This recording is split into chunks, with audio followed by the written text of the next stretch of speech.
was a case of so near yet so far at the end of last season, wasn't it? As the Clarets battled to within a whisker of the First Division playoffs, and you battled to within a whisker of having no fingernails left. Hello and welcome to part one of the 2002-2003 season review. The question in many people's minds at the start of this campaign was, could Burnley, without the big city clubs to face, Manchester City, clearly the best team in the league last season, and Birmingham City, put last season's disappointment behind them and go for a playoff place or better once again? Well, the start of the campaign was hardly believable, was it? A home defeat to a Brighton side which was tipped for instant relegation, and 3 more losses with only 1 goal scored before, on match day 5, the first point of the season. Was it a hangover from last season or a more serious decline? Well, that point proved to be the buoy around which Stan Ternent got the ship steaming in the right direction again. So relax, enjoy the video, even that amazing defeat at Grimsby, in the confident thought that things certainly did get better and could get better still.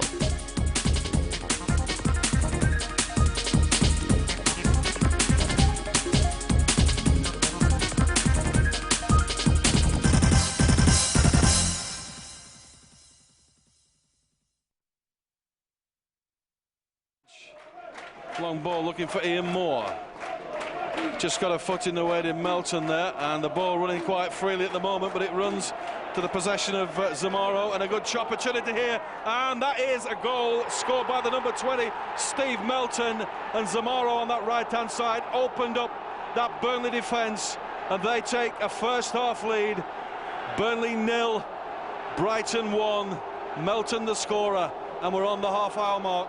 So now here's Robbie Blake, right-hand side across from Blake. It's a good one, and Taylor gets up there just over the top from Gareth Taylor. No. Well, he went down like a sack of potatoes, but the referee gave nothing. And here is a counter-attack from Brighton. They're going to cut this one back and score the second goal. And Brighton have taken a 2-0 lead here. It's that wizard from the left wing, Brooker. Excellent goal, David, excellent goal. I kept wondering, when's the tackle going to come in? And he evaded one and then he gets around another, gets to the byline, no chance of pulling it back there. He just wants to convert, and converted it. And I've got to say, I think he's been excellent in the first half, a bit subdued and a bit quiet in the second, but that's a worthy finish. Oh, wait. Brooker, Ward, Hart, I do beg your pardon. Shot comes in. Oh, and Nicopolis, that's 3-0. My word, this is going to turn into a rout. Bobby Zamora gets the 3rd goal for the Seagulls. Headed down by Taylor. This is Papadopoulos for Burnley. Beats his man well. Papadopoulos again through the middle. Papadopoulos, can he score? The shot was just that little bit tame, but what a good run. Left side. Back for Little. Cross comes in from Little. Davis headed. Oh, can they get it in? No, at the far post. Danger cleared by Brighton. Another corner. This is the last effort coming in from the Clarets, surely. Tongue firmly in cheek, best bit of possession in the game, really. And I thought he'd overhit the cross, but he just managed to get a touch onto it, and the corner results. Corner this time from Dean West. Taylor's headed down. Goal.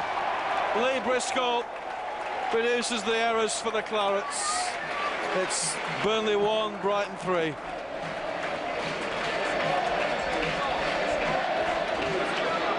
And Burnley take it on the chin in the opening fixture.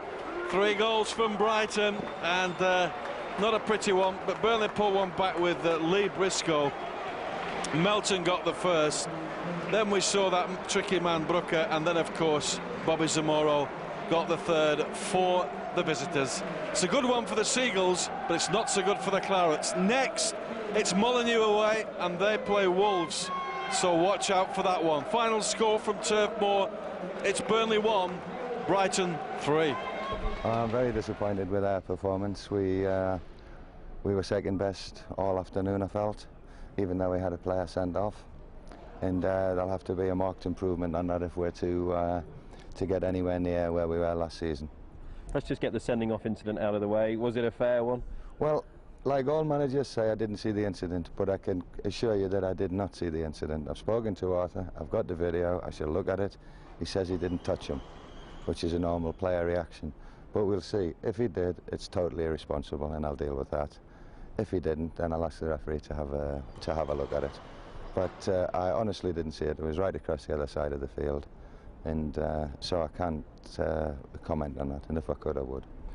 Did Brighton surprise you in some way, the way they came? It didn't surprise me one little bit. I knew they would come and play with a 4-3-3, come 4-5-1. I knew they would be bang up for it. They're on the back of 2 promotions. I had the same situation at Bury, and we went into the first division with some good teams, and we've done particularly well. And they've done exactly the same. Word about their striker, Bobby Zamora. A lot of people keep writing him off at different levels, but he looks like he is a goal-getter, doesn't he? Well, yeah, but over and above that, he's a player as well. He makes himself available, he can hold it up, he's bright, he sees a full picture, and if you put him in front of goals, he scores. So, I've seen him on a few occasions, and he played extremely well today, and he led the line on his own, done well.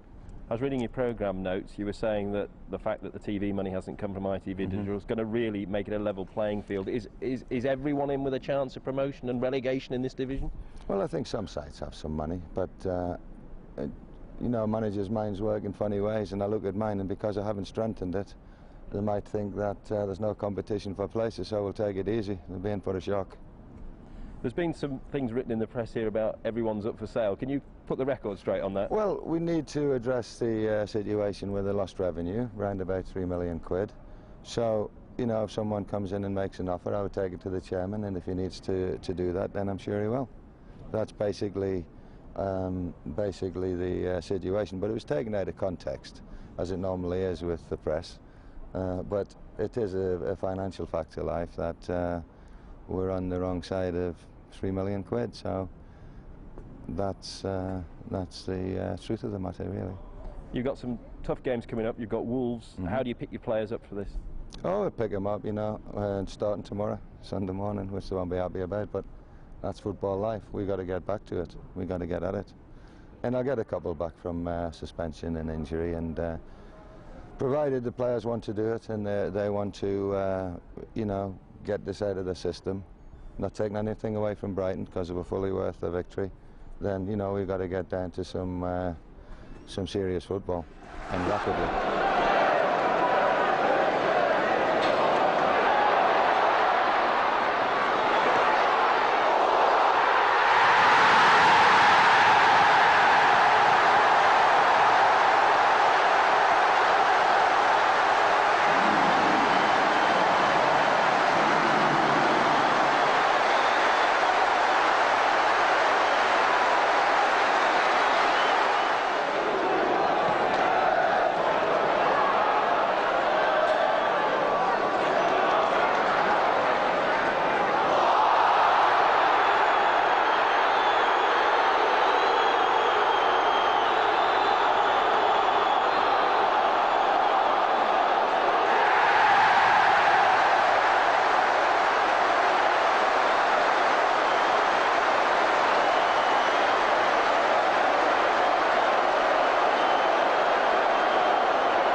Looking for the points this afternoon. The first 2 games have resulted in 2 defeats.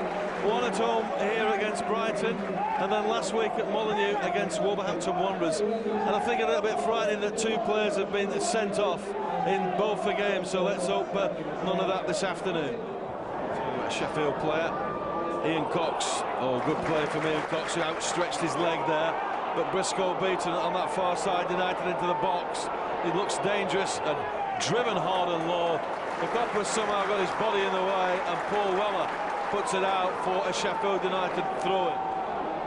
With quite a few bodies back in, David, and it just forced him to hold the ball up a bit longer than perhaps he wanted. It forced to shoot eventually, and Mikopolis blocked well.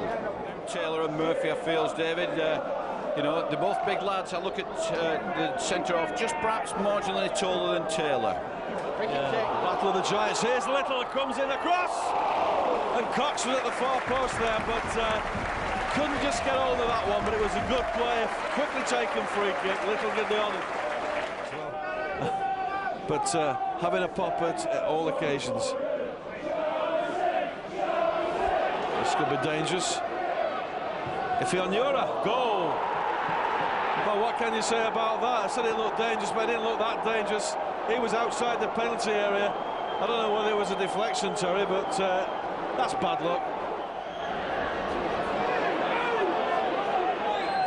Little. Cross from Little. Taylor, and Murphy's there ahead of Taylor. McGregor.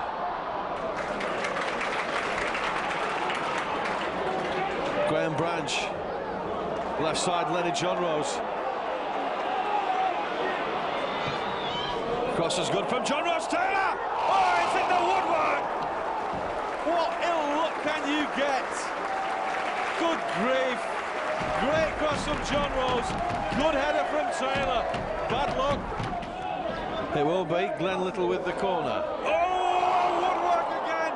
Lenny John Rose this Well, time. I think it was fairly even, Stephen, in the first half. If anything, perhaps they shaded it. They got the goal.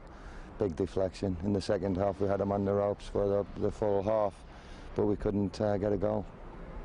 It's now sort of 4 games, you know. It's 3 games, sorry. Yeah. You know, is that a cause for concern? Well, it's always a cause for concern when you don't win football matches, but we played well enough today to have won the match 4 or 5 in the second half, certainly. And of course, their luck isn't with us at the moment. But if they keep performing like that, they'll be fine. Do you think it's just, you know, you had the woodwork and everything else, so you were very, very close, so that gives you cause for optimism, really? Absolutely, yeah. You've played, Larry, you know the game.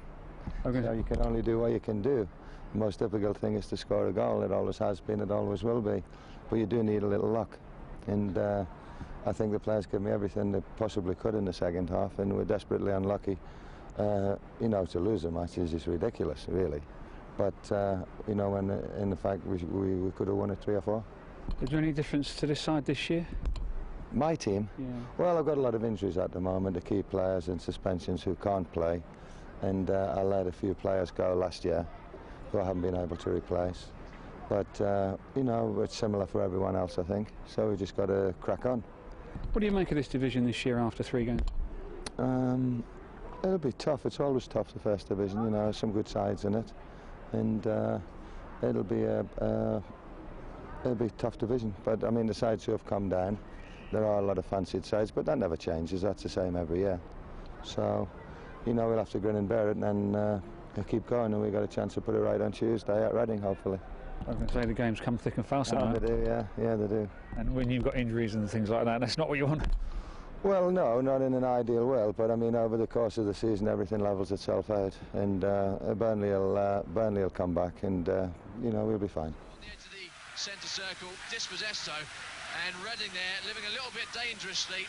Moore and Taylor did very, very well to set each other up, but Reading held firm, and they've got a chance to run down the right-hand flank with Salako at Burnley's goal. Salako cuts one way, cuts the other, onto the right foot, floats in the cross, Kjersson in there, goal!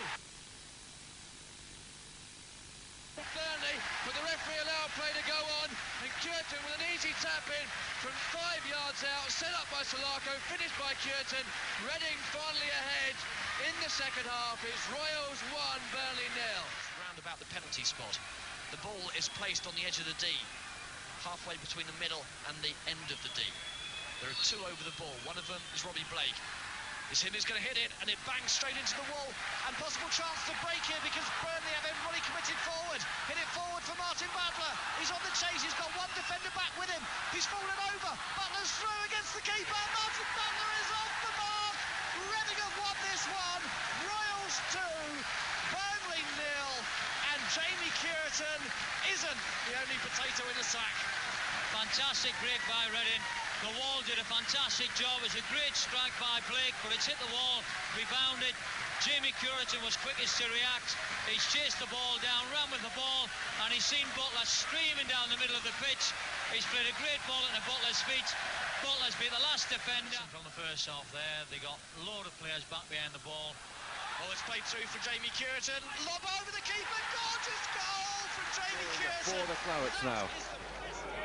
Little makes a bit of space, squares it up for Grant.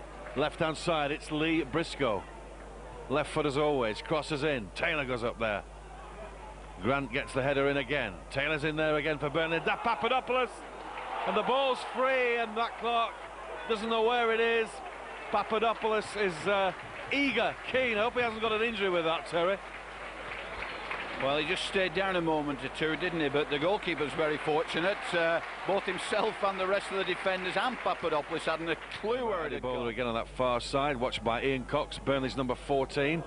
And he brings him down in a lunging challenge on the big man. I think Lenny John Rose thought he's done enough.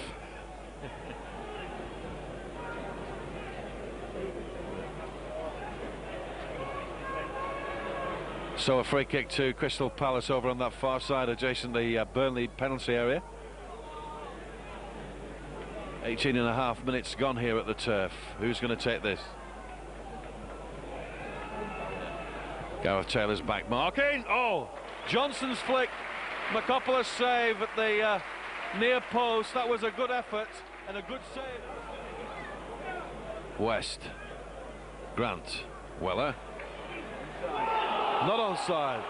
Papadopoulos now inside right channel for Burnley. Shot! Oh, it's hit the post at the side netting. I thought that was going to be. It's a good effort. Good effort. Yeah, good effort, David, but there were 4 defenders in the box there, and 2. There was just Papadopoulos with the ball and Taylor just wide, and we really did need some legs there to get him to support. It was their back 4 against our front 2. We really need.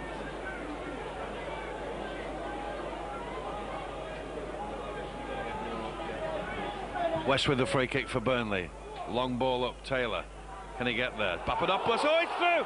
Oh, it just run away. We did get caught on the face, did Dimitris Papadopoulos. Has he cut himself, or is he okay?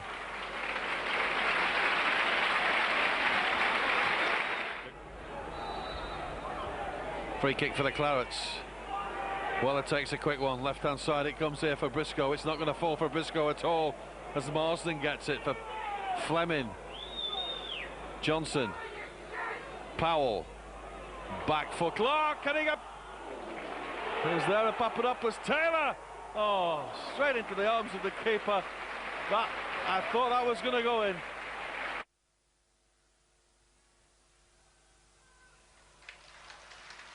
Now then, Barton. Christie's left it wisely. Players arriving. Oh, that should have been an opening goal. The Rams enjoying some early pressure here. The early indications are that, like Stoke last week, Burnley have come here and are somewhat for the taking at this early stage in the game.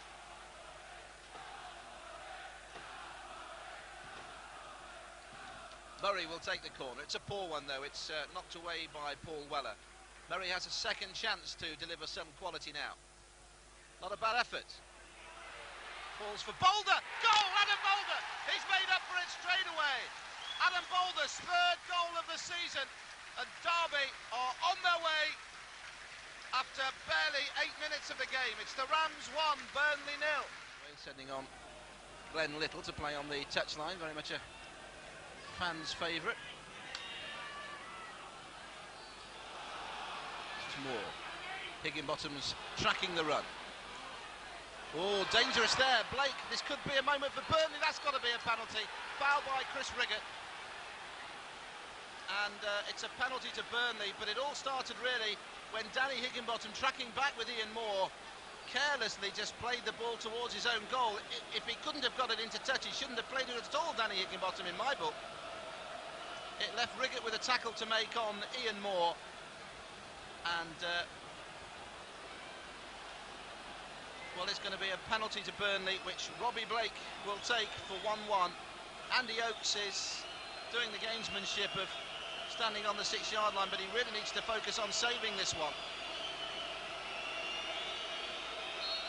So, Robbie Blake for Burnley for 1-1. It is 1-1, and Derby need to get back in front again.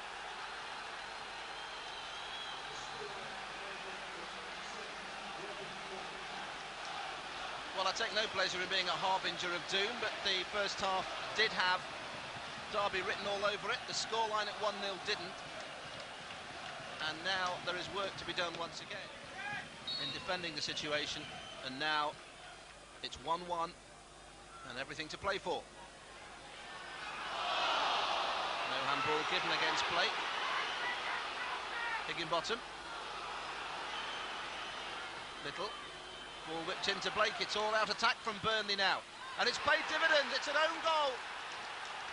It's 2-1 to Burnley. And it's all going very wrong for Derby. Warren Barton, the Rams skipper, has turned the ball past his own keeper, Andy Oakes. And Derby find themselves 2 down. This is Little. Blake faced the goal now, gets in across. Barton gets it half away. Boulder has to be careful. Moore is lurking in the box and Barton turns it behind for a corner, and so nearly a second own goal. The referee was waiting for advantage, but he gave the kick. Very, very quick feet there, and he got away from him. I think that's excellent refereeing. Just waited 2 or 3 seconds, see if he was going to get the advantage. Didn't get the advantage, and therefore pulled it back. Very, very dangerous. And you know, with the lack of height up front, David, we've got to keep it on the keep possession, played into feet. But I think this will be a shot. Yeah, I think you're right. Somehow, I think you're right. Dangerous position for Blackpool. Burnley take advantage of this dead ball situation just outside the Blackpool penalty area. Who's going to take this one? Well, is West, is it? Blake, perhaps? And Blake steps up, Blake over the ball. Dean West hammers it! And a goal! Dean West! What a goal from the Clarets! Burnley 1-0 up after 12 minutes, straight and direct. Blake was the dummy, wasn't it? Just stepped over the ball. West came up, smacked it in. I've got to say, David, it wasn't in the corner. It looked a few yards inside. So whether the keeper was one side of the goal over, left a bit too much of a gap to show, unsighted with the wall, who knows? But I can tell you, it's Clarets 1, Seasiders 0. Well played from Grant. Some good play from Tony Grant, but he put Briscoe under pressure. Blake finds Weller. Weller knows exactly where Little is. They know these lads have got to do their stuff in this game. There's men on the bench who will gladly take their spot in the second half. Blake, great ball for Little. Oh, how on earth? Great football from Burnley. Great 1-2 with Blake and Little, and right across the face. Lying joint second to bottom of the Nationwide League Division 1. I'm sure that's going to change in the weeks and months to come at Turf Moor. Here's Little. Another good cross from Little. And that was Lee Briscoe steaming in on that one. And well, that could have been another goal for Burnley. Good play from Glenn, the master. I agree with that claim and appeal, and we won the free kick, which we deserved. And that's not being biased Claret and Blue way. That's the fair decision. It certainly is a free kick to the Clarets. Tony Grant and Lee Briscoe. Lee Briscoe with the kick. Oh, that was wide. Well, the jubilant Blackpool fans singing in the cricket field stand at the moment as Barnes kicks for the Seasiders. West. Oh, and a chance on here. And a miss.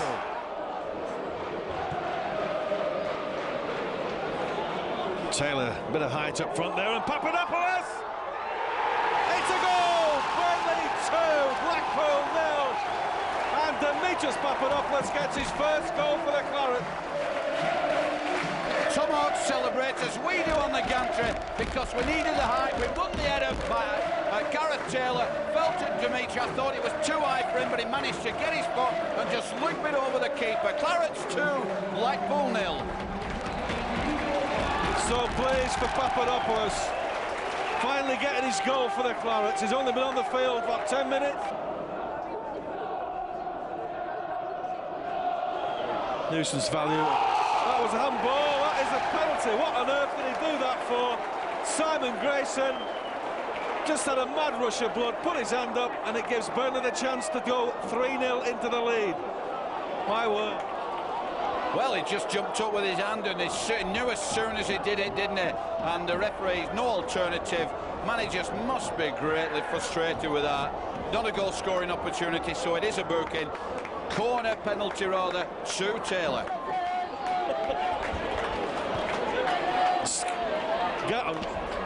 Gareth Taylor then to convert this one. Penalties I never like watching, but we'll watch this one. Taylor, and this could be it. That's it. Papadopoulos again.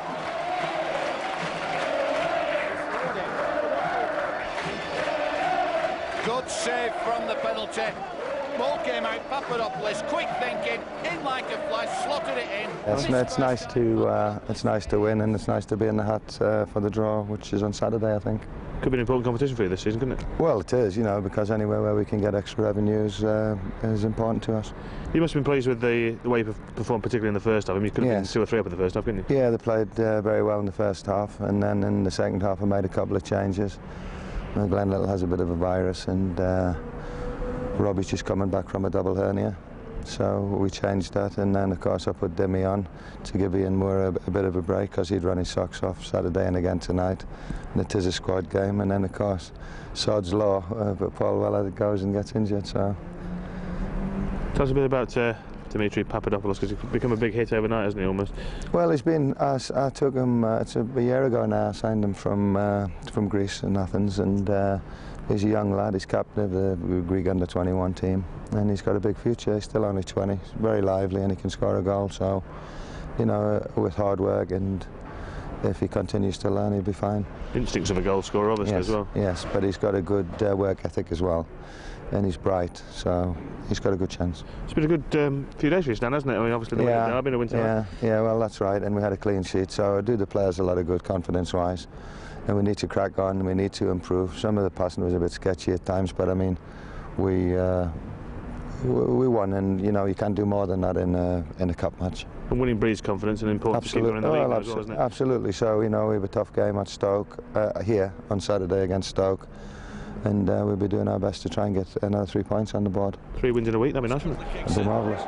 John Rose gets the slightest of touches. Here's Ian Cox, stabs it forward. Little now, can he carve something out of this one? Little, and Taylor battling away. Now then, Little, Alan Moore, but Little. John Rose spreads it wide, right-hand side, Dean West now. Good cross is called for, West comes in, Taylor! Oh, he's hit the woodwork, and no one against the woodwork. And John Rose shot. What is it between woodwork and Burnley forwards?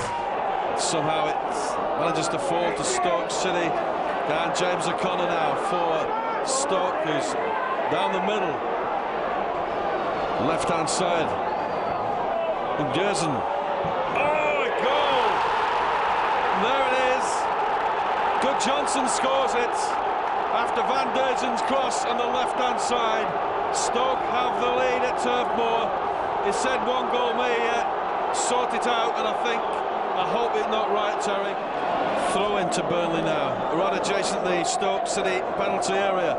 Little is the man to provide the ammunition. The cross, it was nearly an own goal, and a good save from Cutler. Little providing the cross, and not happening. It's just not happening for Burnley this afternoon. Severe test of character in the last 15 minutes, and just when you thought there was an opportunity there, the keeper saved well. Corner Moore. Alan Moore again takes it, bends it. A goal! Oh, Manoa Healy takes off his shirt to celebrate. What a goal! Alan Moore corner, gave across, and there he was, off Noire into the corner. That's the test of character, and that's how the Clarets have responded. 1 inch apiece. Can we go on and win it from here? Papadopoulos up there again. John Rose. John Rose it is. It's a Little, good play. West peeling away the right-hand side, but where? Little's in it. Oh, what a goal for the Clarets!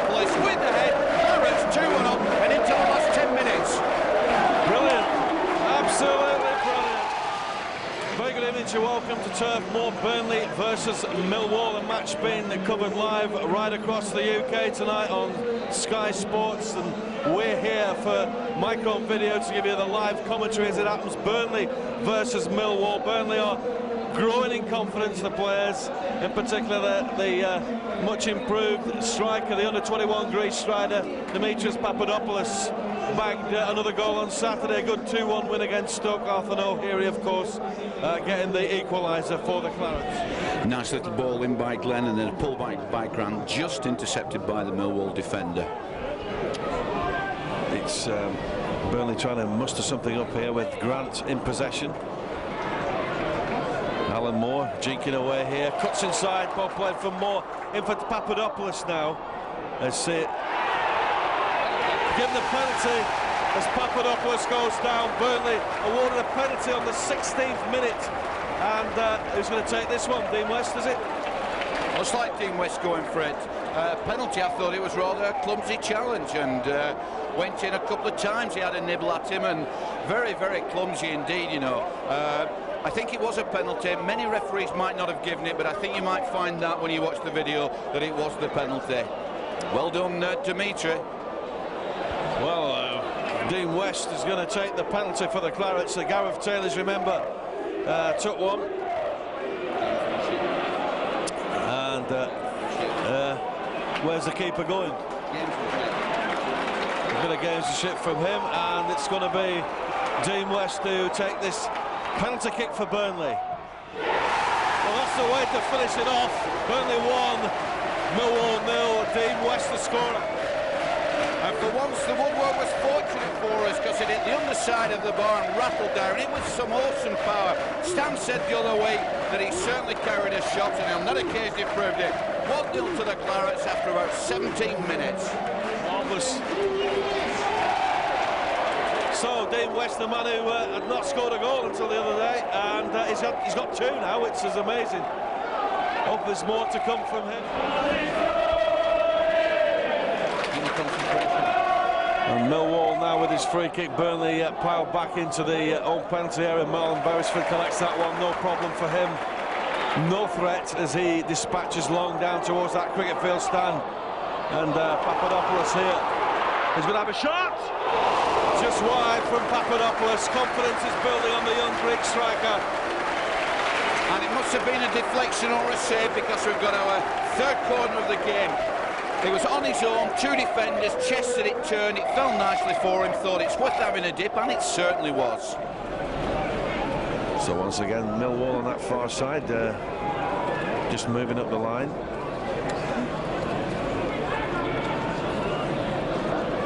Well, they've somehow got sneaked through, and another shot outside the area. A rocket, but, well, it was thankfully wide again. Millwall trying all they know with their shooting powers.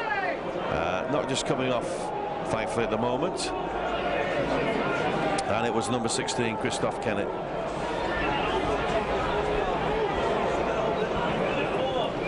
Shoot on sight must be the message. He's very, very quick, and they're quite aware of it. Clarets puts it on this left-hand side for Kennett, who runs and squares it up here. Well, there's Clarets now. They're passing the ball around in this area here, Millwall. Andy Roberts leaves it for Bull. Eiffel on the left-hand side, skips past 2 Burnley players, cuts it back, surely now Eiffel. And he's a man coming in, a good block, good tackle from Grant. Again, they shoot on sight, again, and that's the equaliser. And I said that if this continued, that they would eventually get one, and sure enough, they have. And he dispatches downfield. Taylor aiming for now. Moore drills it in. Oh, Papadopoulos hit the woodwork again as the keeper. I don't know, but that's 2 chances in a minute for the Clarets. 2 chances in about 10 seconds. 2 absolutely magnificent saves by Tony Warner. That should just award him the man of the match for the half, because that's really kept them in the game. Papadopoulos smacked it in and saved, and then a double save again, and back on the attack we come. Great goalkeeping that by Warner. Can't take any credit away from the lad there. What on earth? hoist it high, the Millwall, and Briscoe's header. Nethercott heads it again. So it's a bit like head tennis at the moment. Eifel's got it on the floor. Chasing back, and he's cut inside. He's still got possession. Mr. Quick Feet, as they call him. Clarets rights the pitch up for Eiffel, and Eiffel has possession. Goes round his man quite easily again. And Clarets, and a chance here, and another goal. No, it's given it. It's given it. 2-1.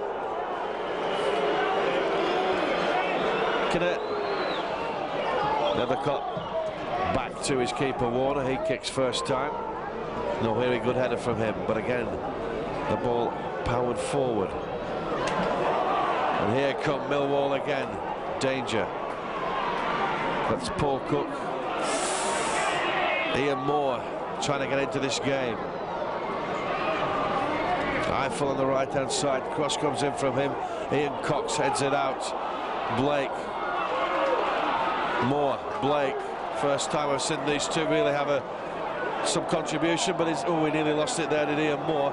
West is on the right hand side, but Moore now for Grant in midfield for Burnley.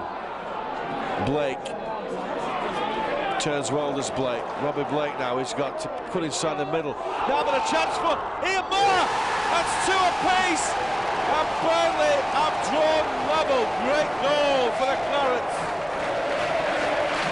Lovely football, kept control, which we've been lacking for a time or two there. And Stan, as I look there, is really having a word with Arthur Nwere and really stoking him up. That's a great recovery and a great answering goal. Got to concentrate now. Can we just go on and get the winner? I make it, David. You said about 6 minutes to go, something like that. That's a recovery. We do come well from the behind situation, just as we did on Stoke on Saturday. That shows that he really got heart and fire and want to do it. And Ian Moore's playing with no shirt. Really excited Ian Moore. We see him score a great goal, combining excellently well with Robbie Blake. Taku, a good challenge by Evans, but it's laid out there now. And this is West just controlling the ball. Through to Little, but Jacobs. Ball played in. Ooh, and Taylor. Great shot, great work by Glenn Little. Jacobs put a challenge in, but Little got the ball in.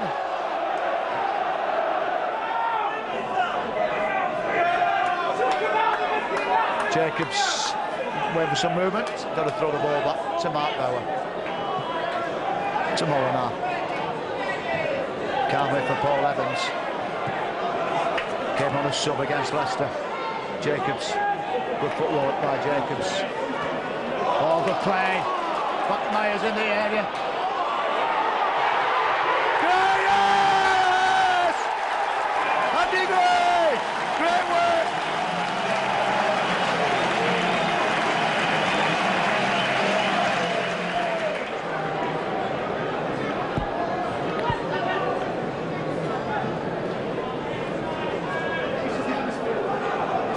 Gray. Swings the ball in, side-footed away by West.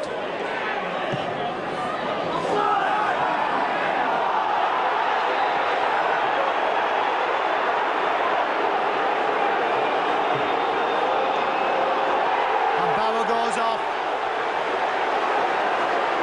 Mark Bauer sent off.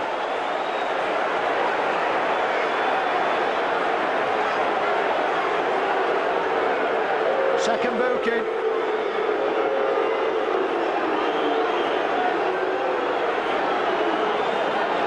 Mark Bauer making that long trek back to the dressing room, Bradford City. With 9 minutes of the first half left. And now up against it. Well, I did say that this lad goes down easily, and certainly went down easy again, but I suppose the referee had nothing else. Myers wins that battle with him. Gray does so well to get the ball wide to Gus Ullenbeek. Ullenbeek now breaking down that far side. Ball down the line for Proctor. Proctor comes inside, but McGregor played so well at in the back for Burnley. Play on, says Mr. Dean.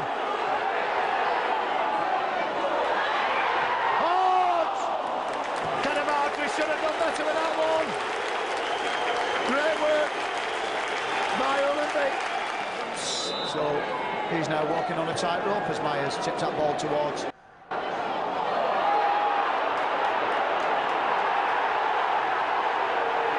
The Cadamartri sent off.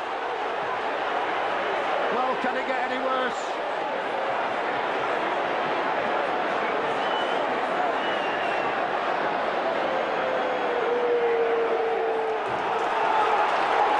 Ball given away. Blake getting the ball over. Warnock getting it away on his far as Grant. Briscoe now. Playing the ball back to Briscoe again. Robbie Blake. Good play by Alan Moore to Briscoe.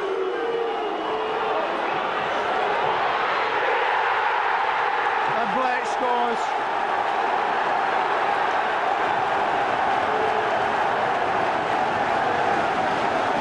Got a deflection.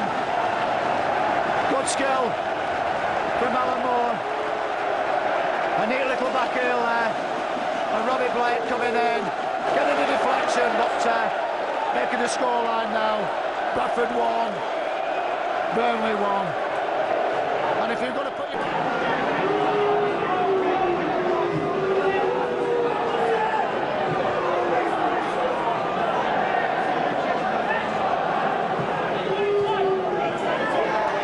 Rides a challenge of Bolinar. Plays it out wide to Little. West goes on a run on the right. West slings it in. Taylor with a header. There's his first goal. I spoke too soon.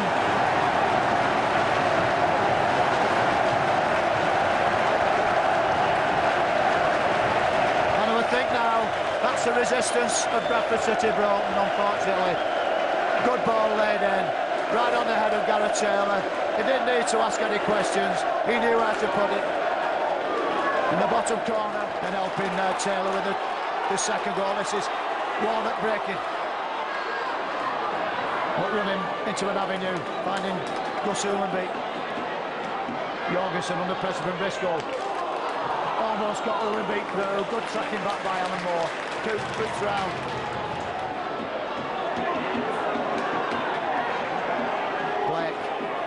To Cook. Briscoe.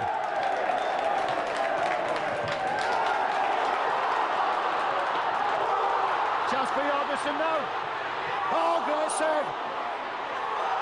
Yes! Yes! Yes! Yes! Superb!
inside the penalty area.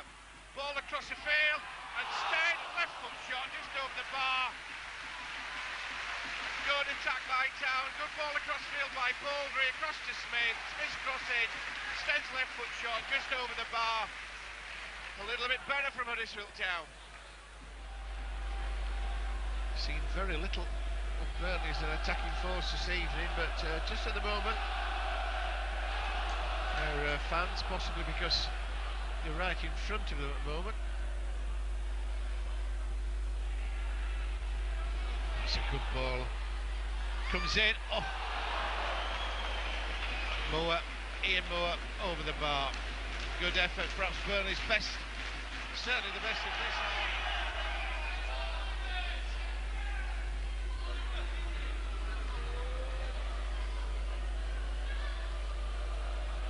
Redison, of course, left-footed.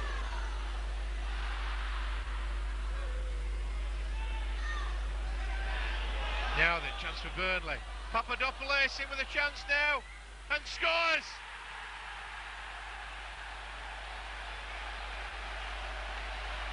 Well, would you believe it?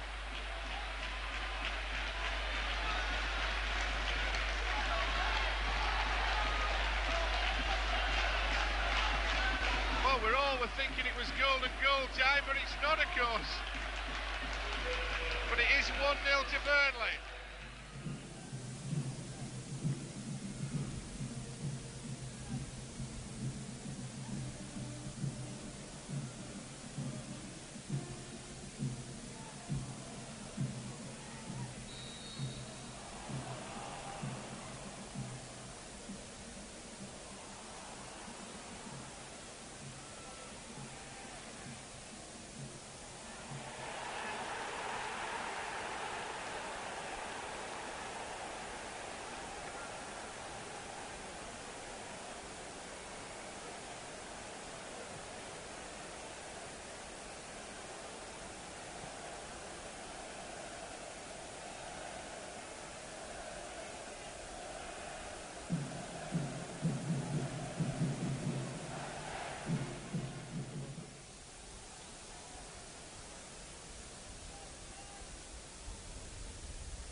Now Little.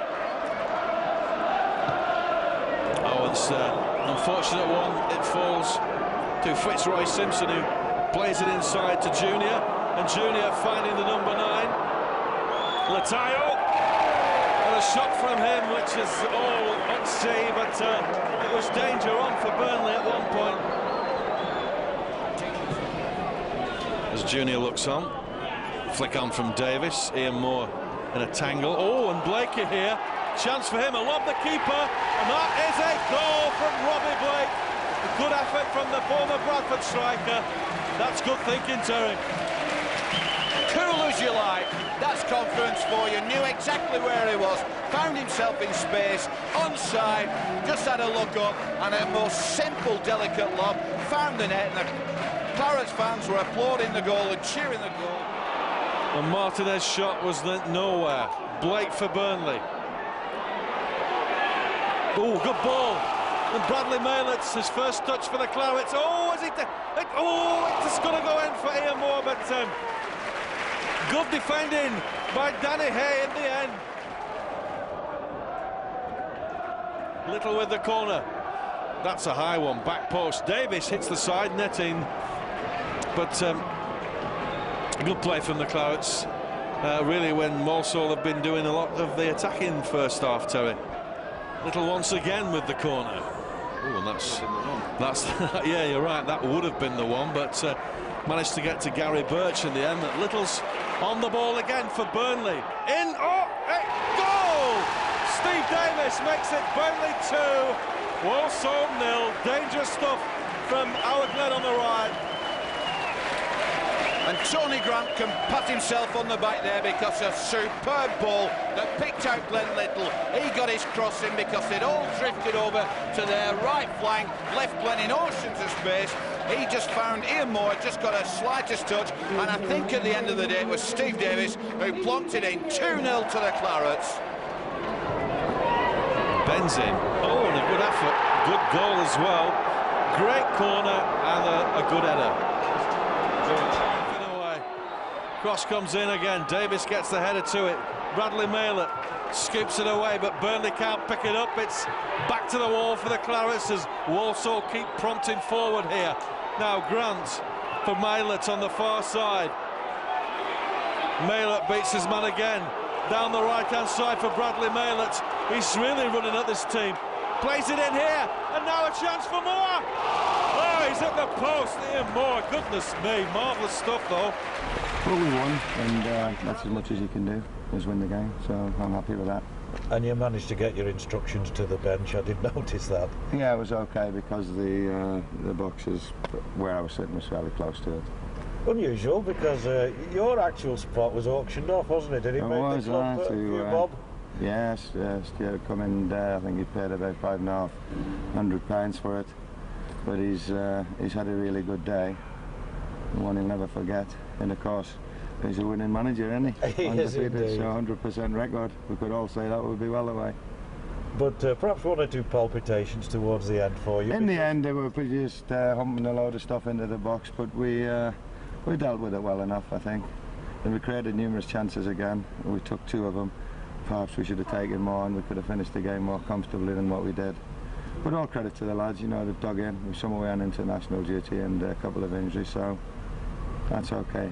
Nice run by Robbie Blake for the first one. Timed it perfectly, yeah, took it well. Beautiful. The skip put him in, Steve Davis, and he's got in pace with the ball quickly. And the goalie's come and he's just lobbed it over him. So, but he is a quality player, you know, and he's likely to do that.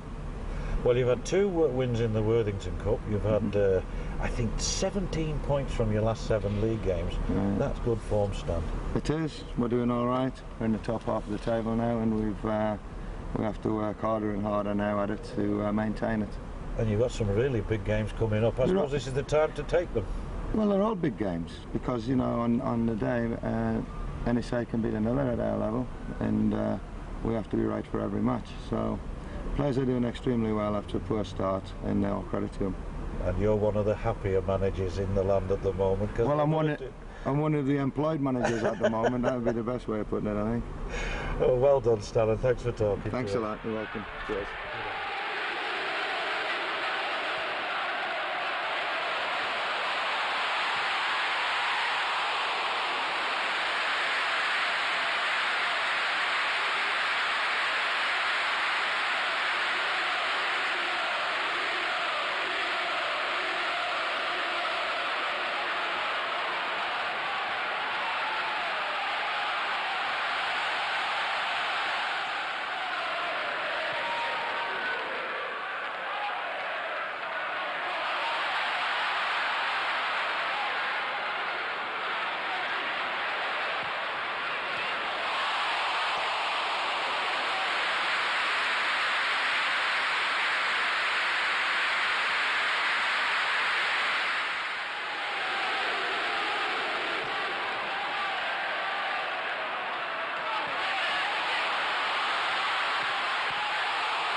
get in this position if he can whip this ball in.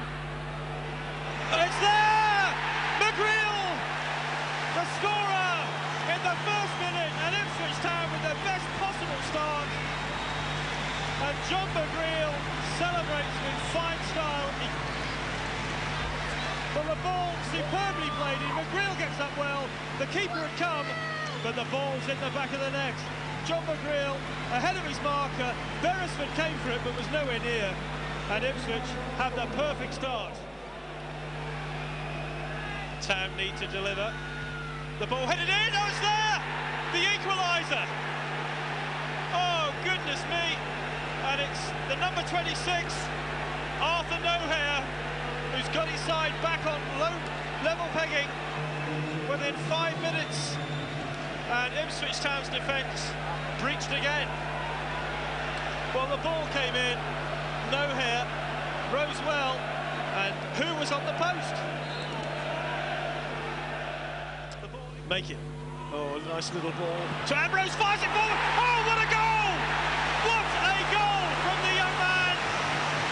Well, he scored a cracker against Reading with the free kick, but that was absolutely superb.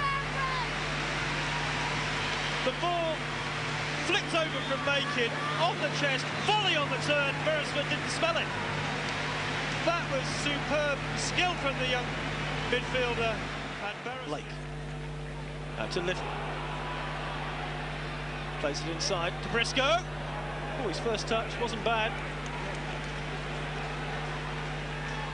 Now Moore breaks away. Skips away from Venus, fires the shot. That was close. And he knows it. Well, Moore, he likes running at defenders. He skipped away from Venus, saw half a yard, and that was very, very close indeed. Steadied himself, right foot shot, it was low. Now Ambrose. Blake. He's pushed it behind West, which will allow Clapham to push the number 2 back, and Ipswich need to push forward. Encouraged by Brian Clough. Don't play too deep.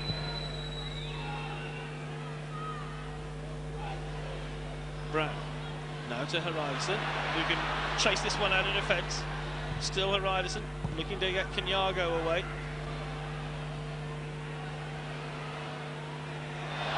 Papadopoulos.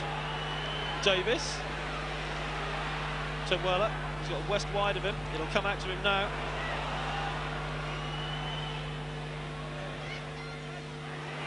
Oh, and Papadopoulos has scored from 6 yards, the substitute. Levels. And Ipswich Town were guilty of letting that ball in.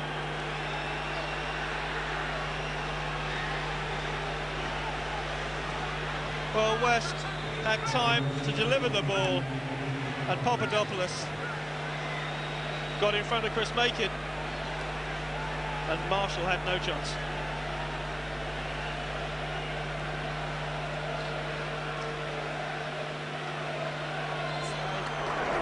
Can the Clarets make use of this dead ball situation? It's going to be Glenn Little to take it on that far side, and the big men up for the Clarets. Davis is in there, and the ball is in. Up goes Taylor. Oh, just over the top from Shaka Hislop, and a good header.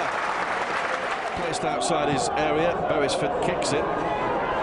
Taylor will try and get up for that one, but he wasn't anywhere near it. It's Stone again.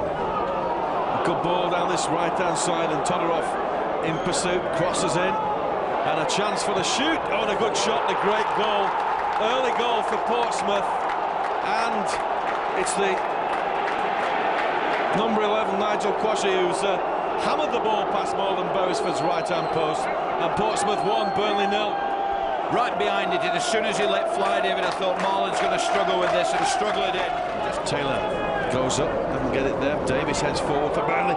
Now a chance in for Robbie Blake. He couldn't get the ball down, and Little gets it now. Oh, a shot was going to the left-hand side, and it was blocked, but Taylor's here, and Blake lays it off here for Little. A chance on for Burnley. Can he pull it back? And oh, Taylor in, and the goalkeeper, how he saved that, Hislop, and that would have been the early goal, but it didn't happen.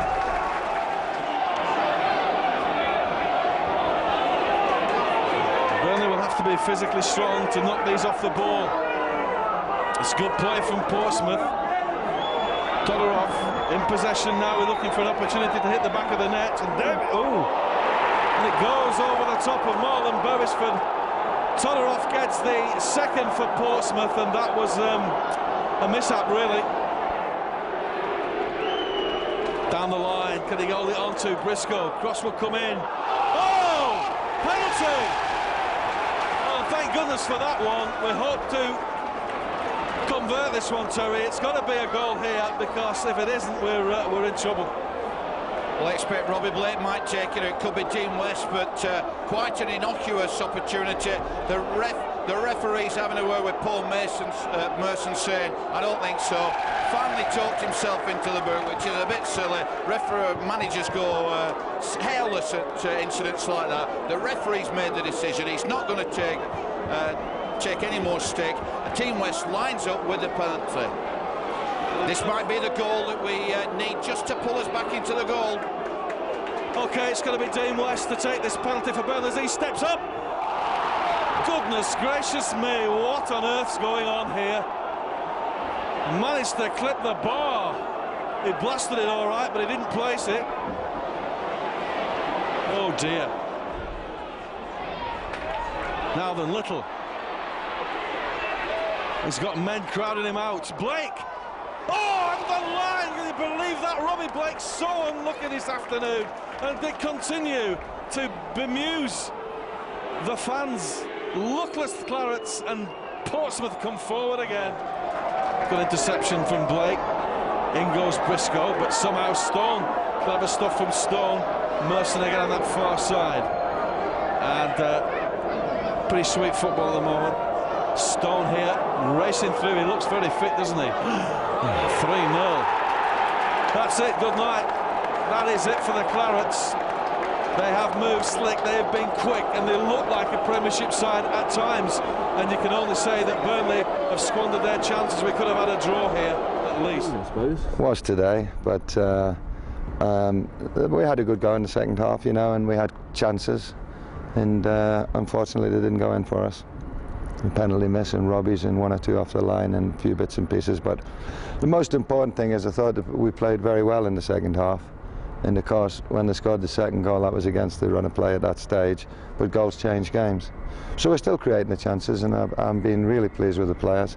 And there's no reason why we can't pick it up. We're at Grimsby on Tuesday, so that gives us a chance to get some more points on the board.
the Clarets. Eddie Lewis will jump with his man. Colin Murdoch has to just adjust his position, but clears long. Now then, Ricardo Fuller is going through. Here's a chance, real chance for Fuller. He scored! Ricardo Fuller opens the scoring for North End. The first couple of minutes of the game. Beresford clear, so he'll just be happy to get it into the North End half. Levy Blake going around his man. Just wide. Lucas was down there. And that's the nearest that Burnley have come to scoring.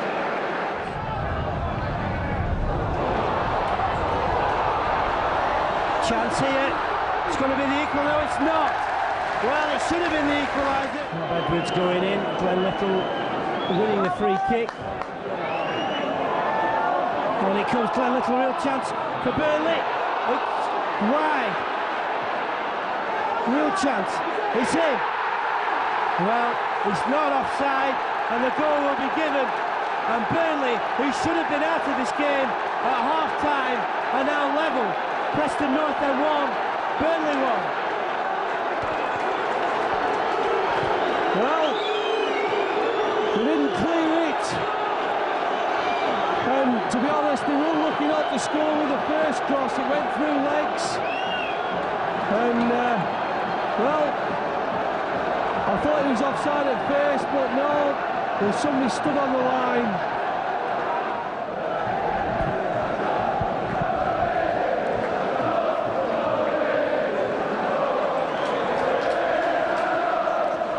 Score it, is fed by Alexander. It's in! This time it's Paul McKenna who just tees it up. But Ricardo followed it brilliantly, and he didn't. He just dink the ball across and a tap-in, really. I just criticised him for his distribution, and he got to the line and proved me wrong, didn't he? There's another goal. It's wide. It's a brilliant save from David Lucas, and it looks all ends up. A goal. He was just awesome. He got his body in the way, made himself huge. Tremendous save. It's blocked on the line and cleared. There's more to come, I think, Howard. Every time either team attacks, it looks potential goal. This might be the third one. Fuller fancies his chance. Is it in? Yes, it is! It's Ricardo Fuller who scored Preston's third, his second. He absolutely bamboozled the Burnley defence. It took a deflection, but nobody who's a North End supporter will give a totally toss about that. North End 3, Burnley 1. Well, what have I just said? Incredible, wasn't it?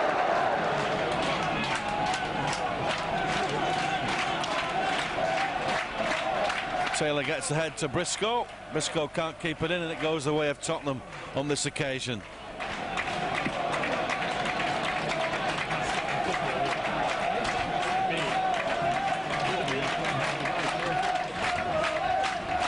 John Gorman, the assistant manager at Tottenham.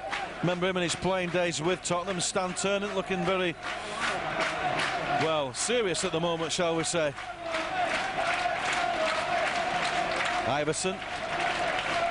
And Ferdinand on that far side. It goes the way of Tottenham. And Ferdinand will leave it for the fullback, Stephen Carr. And he's in fact going to leave it as well. The long throw specialist, reasonably long anyway. Taylor's back defending. Corner ball given on that far side then for Tottenham. Oh. Carr stepped up to take this one. With all the big boys going up for Spurs. In. Oh, a goal, and that was pretty mean stuff there. Poyet as the scorer, number 14, and that's on 16 minutes for Tottenham. Early goal for the visitors. We were talking before and said that it was a threat in the air, was Gustavo Poyet. Met that like a bullet. The cross was perfect delivered. He got the first run, I think, on the defender and fired it in. Nothing Beresford could do. 1-0 down. It's a bit of a struggle now, as they say, and just as we're beginning to come more into the game. 1-0 lead.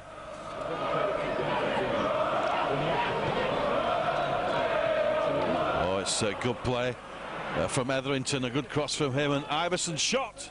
And that's way over the top.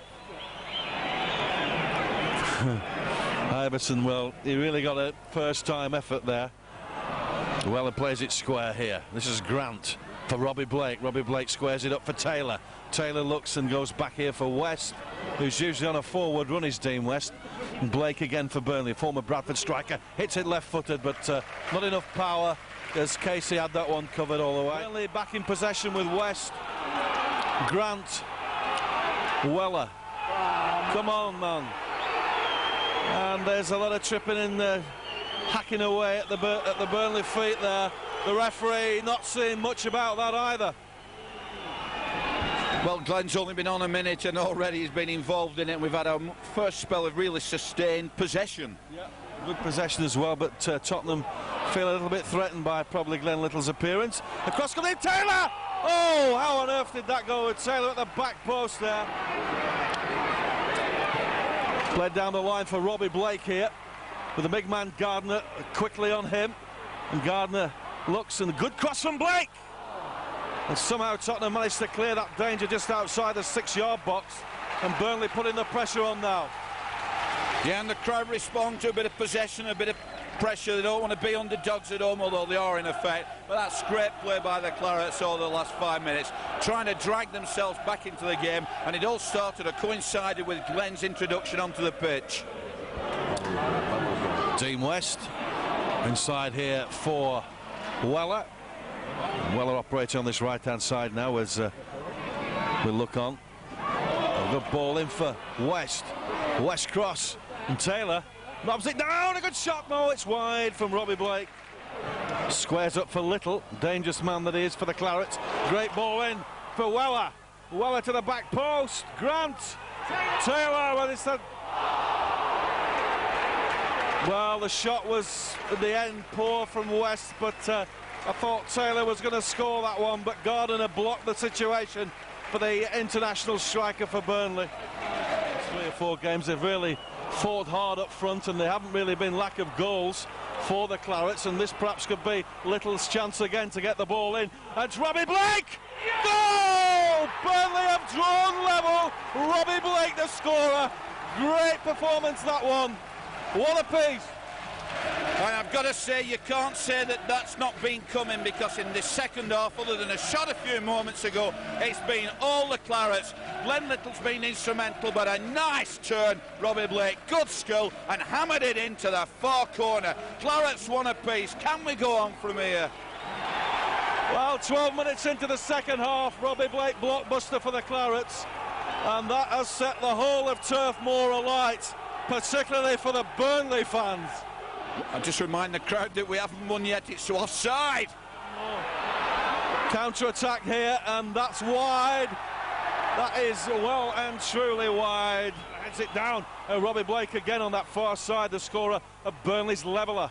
He needs support. He's got 2 Tottenham men on him. He crosses. He's very versatile. A good effort. And Gardner right back to Weller on that right-hand side. Across. That's a corner. Weller's cross intercepted once again. Good stuff from Burnley. Yeah, corner for the Clarets, David. Good delivery required. The big lads have come up. Arthur Noeri, Taylor, Steve Davis. And that corner will be taken by Little on the right-hand side. It's a good sailing one. A goal! Steve Davis has put Burnley into the lead. Incredible! And we just mentioned the big lads had charged upfield. Arthur Noeri, Steve Davis, and it was the latter who powered that in. No keeper would get that. And what a turnaround. They've come out, they've battled out of the traps in the second half. 2-1 and greeted with a rousing chorus of tomahawks. 2-1 to the Clarets. Great stuff then. 16 minutes in the second half. and Steve Davis with an impeccable header from that corner from Glenn Little, giving Casey Keller no chance as he dived to his right-hand side. Great header. To Tottenham with Carr, and Tottenham having to go all the way back. Pressure from Weller as the ball intercepted by Robbie Blake now. Can Robbie Blake finish off and make it 3? He's going through! Oh, he's hit the post! Can you believe it? Could have finished this Tottenham side off then with that one from Robbie Blake. Amazing stuff. And Lewis heads it away. Over the head of Weller. Some very weary, tired Burnley legs out there tonight. But they have played so wonderfully well. We don't really want any extra time. We don't want penalties. We want it to be finished in normal. Well, there it is. Another shock has happened. Out go Tottenham of the Premiership, and Burnley march on to the 4th round of the Worthington Cup with Robbie Blake and Steve Davis doing the all-important honours. But a great team effort. And Grant gets in, does extremely well, and Little here with a man straight on him. He dispossesses him. It's Gordon that's doing awfully well to get so far. The shot comes from Hignett, and a marvellous save from Beresford. We won by a goal to 0, but that wasn't enough. We didn't get enough goals to get in the playoffs. That's another story. This is Coventry and Burnley now, and this is Tony Grant. Stabs it up for Taylor, pushed it wide here for West, and West puts an early ball in it. It hits the number 3 Gordon. Down it goes, penalty, and brought down in the box, Glenn Little, and the referee having no doubt in his mind it's a penalty. But penalties, who's going to take it, Terry? Robbie Blake. Turned very, very quickly, did Glenn Little. Too quickly for Gary McAllister, and the player manager will be very disappointed there. No arguing, Robbie Blake. Can he do it this time? OK, on 14 minutes then, Burnley have a penalty. Glenn Little brought down in the box.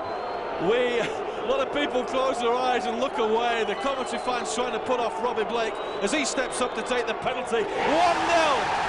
Burnley go into an early lead.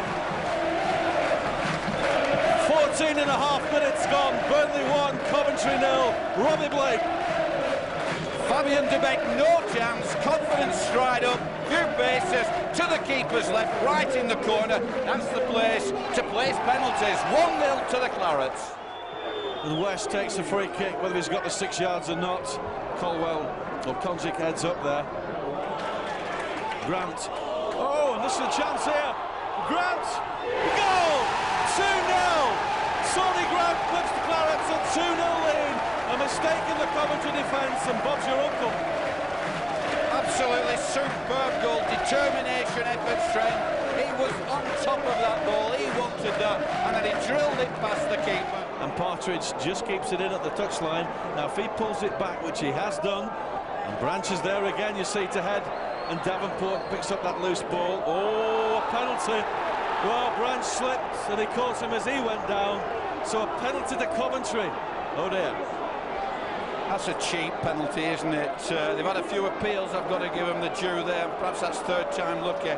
But there's no card there, no intent, no maliciousness, just a very cheap penalty, and of course it'll be the player manager, I believe, to take it. Of course, who else would take it? Mr. Cool. Well, Beresford, he's good at saving penalties, holds the record, of course, and it's going to be the manager of Coventry City to take this spot kick for them as he steps up. 2-1. Marlon Beresford takes it. Taylor. Well, I thought he was being held by Davenport there. Now then, here's Grant. Oh, and Taylor on the left-hand side now. Cross comes in, it took a deflection, and it's a goal. I think that's flattened Coventry now. Gareth Taylor, it came off Davenport into the back of the net, and that's Burnley 3, Coventry City 1. And if I'm any judge, that should be the winner.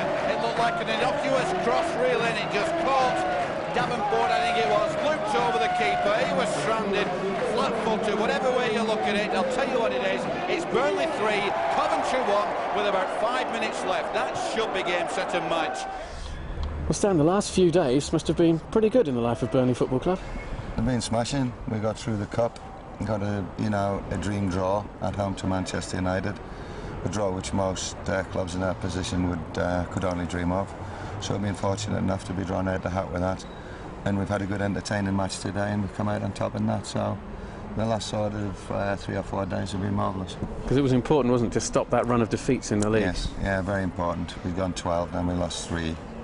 And anyhow, we put a stop to it now, so that's important, and hopefully we can build on that.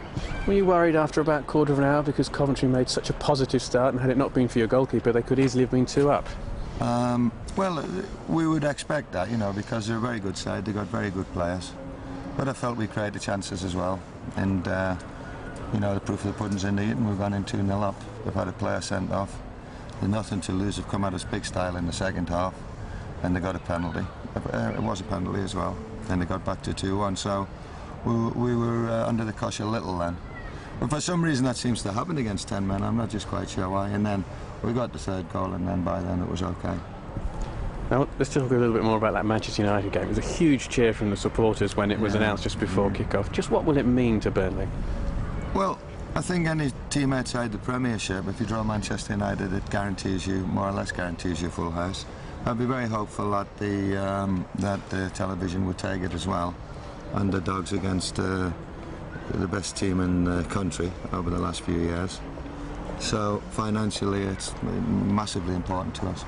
And given the fact that you've already beaten a Premiership side in the Worthington Cup, why not a second scalp? Well, that could be a tall order, but we'll see. We'll have a go, and I'm sure it'll be a fantastic occasion for all the Burnley fans and everyone connected with the club. It's a dream draw for us, really. That's the easiest way to sum it up.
Puns are like going back for treatment if you hit that wall.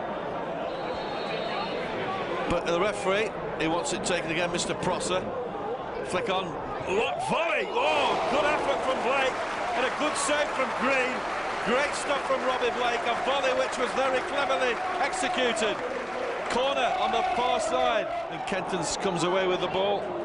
Challenge was by Paul Weller, and Burnley pick it up with McGregor again. Ball played in again for Robbie Blake, but this time in the way. The chance here for Blake in the box. Can he do something with it? Right across the face. Briscoe will take it.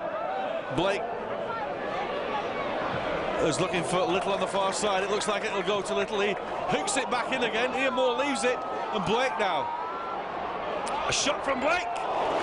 And that's a keeper, Robert Green, but Blake has straight on the right. Conversation for all the way up from the pushing to the back, and he said backing on. Cross comes over David. Oh, it's a dangerous one. He's unmarked. The shot, oh, it's hit the post and flown out, but a save from Beresford. Grant, unfortunately for him, put it onto Nielsen, and now Rivers with a chance. Great save from Beresford. Brave goalkeeping. Rivers looked like he were going to score there. Little takes it here. Peels away, a cross comes in, now with a chance, a goal! No! Side netting, everybody was excited for a second. Robbie Blake crosses in, Morgan to goal! Mark McGregor scores for the Clarets, 1-0. And it's the smaller side we've had in the box for some time, and the cross came over. I don't know who brought the cross in, Briscoe probably, but one of the lads gets in there, diving header, and it's 1-0 to the Clarets. Let's see how the Canaries can come back from that. And Weller for Little. Blake, shot from Blake, good save. Oh, Moore, how on earth? Moore, good play from Moore. Little now inside left channel for the Clarets. Twists, turns, can he get it across? It comes across! Oh, and there was Drury to head the ball away. Nurse decides to fall. Briscoe, don't show him too much of the ball. Weller. Over to this near side again. Glenn. Off on a run is Dean West. Here he is, going to give him the return, is he? Yes. Good play from Little, great stuff. Oh, dummies all over the place. And Robbie Blake now. He deserves a goal, this man. Oh, no! Yes! Goal! Goodness me! Great play from Burnley, marvellous. And when you see that again, it won't be the easiest one because the ball was high up. They had to get over it, it seemed like, for ages. But between them there, Moore to Blake, Blake dribbling his way, weaving his way into the box, got round umpteen players, bided his time, cross came over, Papadopoulos makes it, and it just got over it, and Glenn got his foot over the ball, and it's sort of sideward angle, whatever it is, it's 2-0 to the Clarets.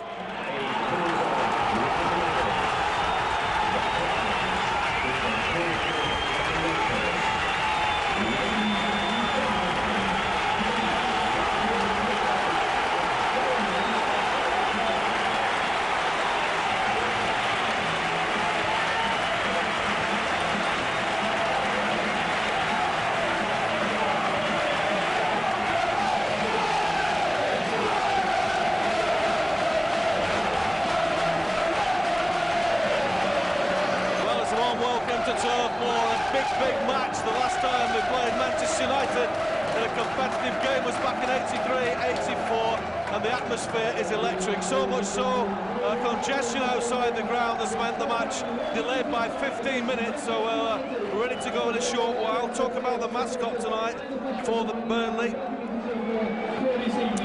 It's 7-year-old James Worthington. James attends St James Lanehead Primary School. His hobbies include football and reading. James' favourite player is Glenn Little. Hope we enjoyed the evening with the Clarets. James Worthington, appropriately named. Let's hope it's a bit of a look for the Clarets progressing into the quarter-finals. Let's check out the sides for you on this electric evening at Turf Moor. Firstly, the Clarets, of course, Marlon Beresford, Dean West, Steve Davis at 5, Paul Weller is 18, Paul Cook an inclusion into the lineup at 8, Arthur Nohiri is 26, Glenn Little, a big Man United fan, at 7, Gareth Taylor at 9 in front, Graham Branch wears 15, and Robbie Blake at 27, along with Lee Briscoe at 19. And for the Clarets on the bench, Tony Grant, Ian Moore, Mark McGregor finds himself back on the bench. He goes in the side, he comes out. Alan Moore at 28 and Dimitri Papadopoulos at 29. For Manchester United in goal, Roy Carroll, 3 Phil Neville, 10 Ruud van Nistelrooy, 14 David May. He'll probably get a bit of stick this evening, I wonder why. 15 Luke Chadwick, Michael Stewart at 17, Diego Forlan at 21, John O'Shea wears 22, Wes Brown at 24, at 26 Daniel Pugh, Michael Sylvester at 27. On the bench for Man United, Ryan Giggs, Paul Scholes, Ricardo, Ole Gunnar Solskjaer and Lee Roach. The referee N.S. Barry. Let's hope it's a good one. Terry Butterworth. We deserve the right and we've won it to play, well, perhaps the biggest team in the world, Manchester United, courtesy of victories at Blackpool, Huddersfield, and of course a wonderful night just a few weeks ago against Spurs. When I look around the ground and see a packed Turf Moor on this crisp evening, I think back to the dark days of 1987 when this was just a desert island dream.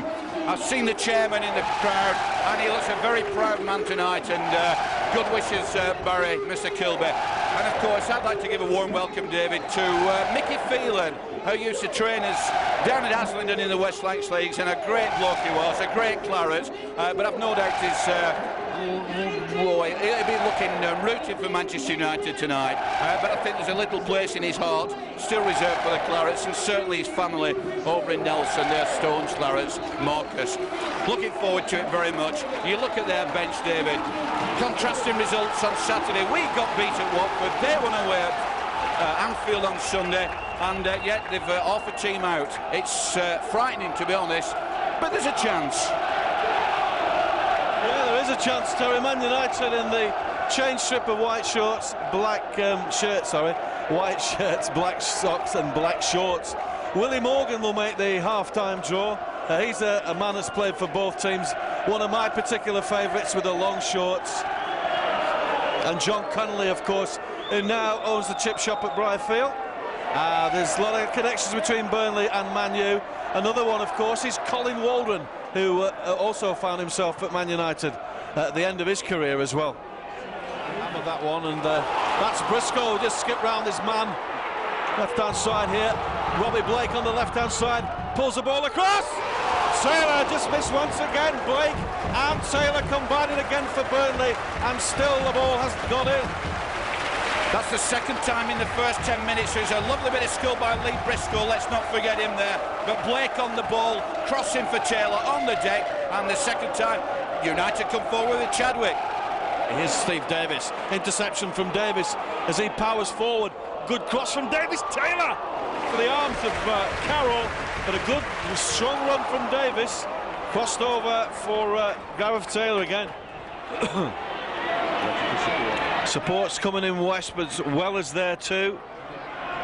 It's Little to take it into Weller. Now look at that for a return for Little. He can't get to the ball. He's got it now. Can he pull it back?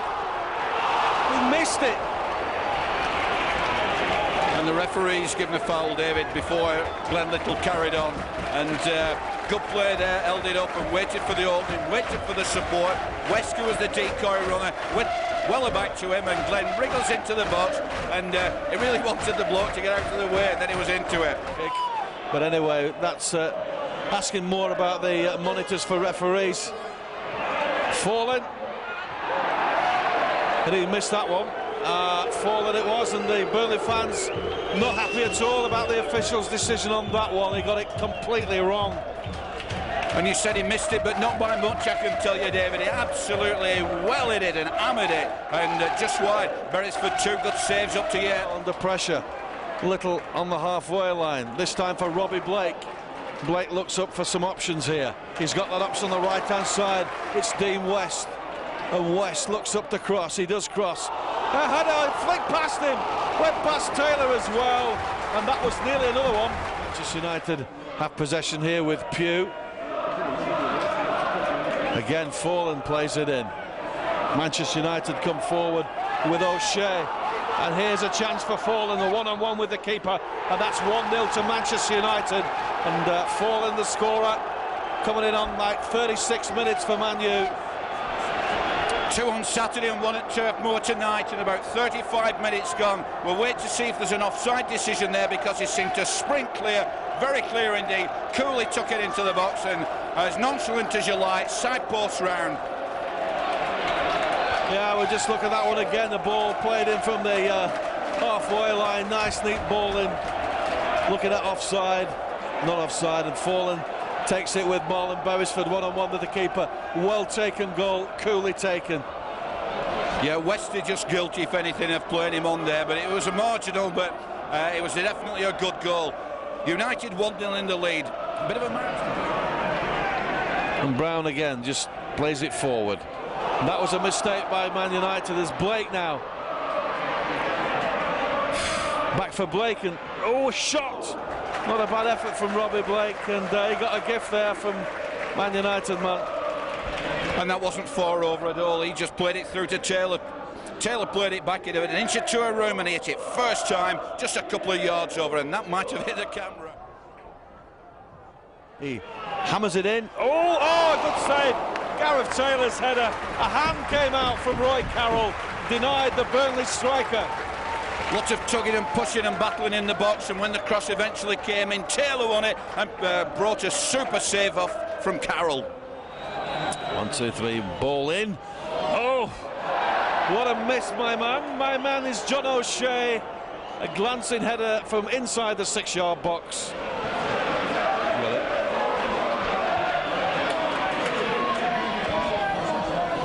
Neville.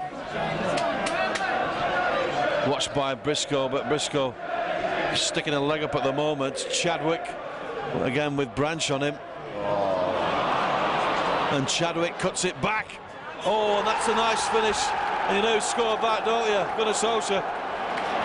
Super play by Chadwick, in between the two of them, just fired it across, and Solskjaer, without even thinking about it, right-footed, drilled it into the corner. I don't even think Marlon Beresford has had a great game, even saw it, but he just waltzed around the two of them, inside of it, got into the box there, pulled it back to the edge of the D, and Solskjaer running in, swung the right boot into the goal. Super goal. Yeah, that's a goal that wins matches in many respects.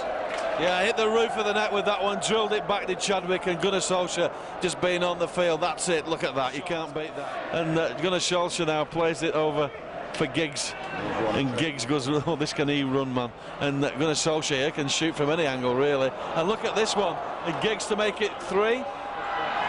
Well played again, but he hasn't got it in yet. Look at this skill, unbelievable. Giggs plays it in. And, 3, no, Beresford saves.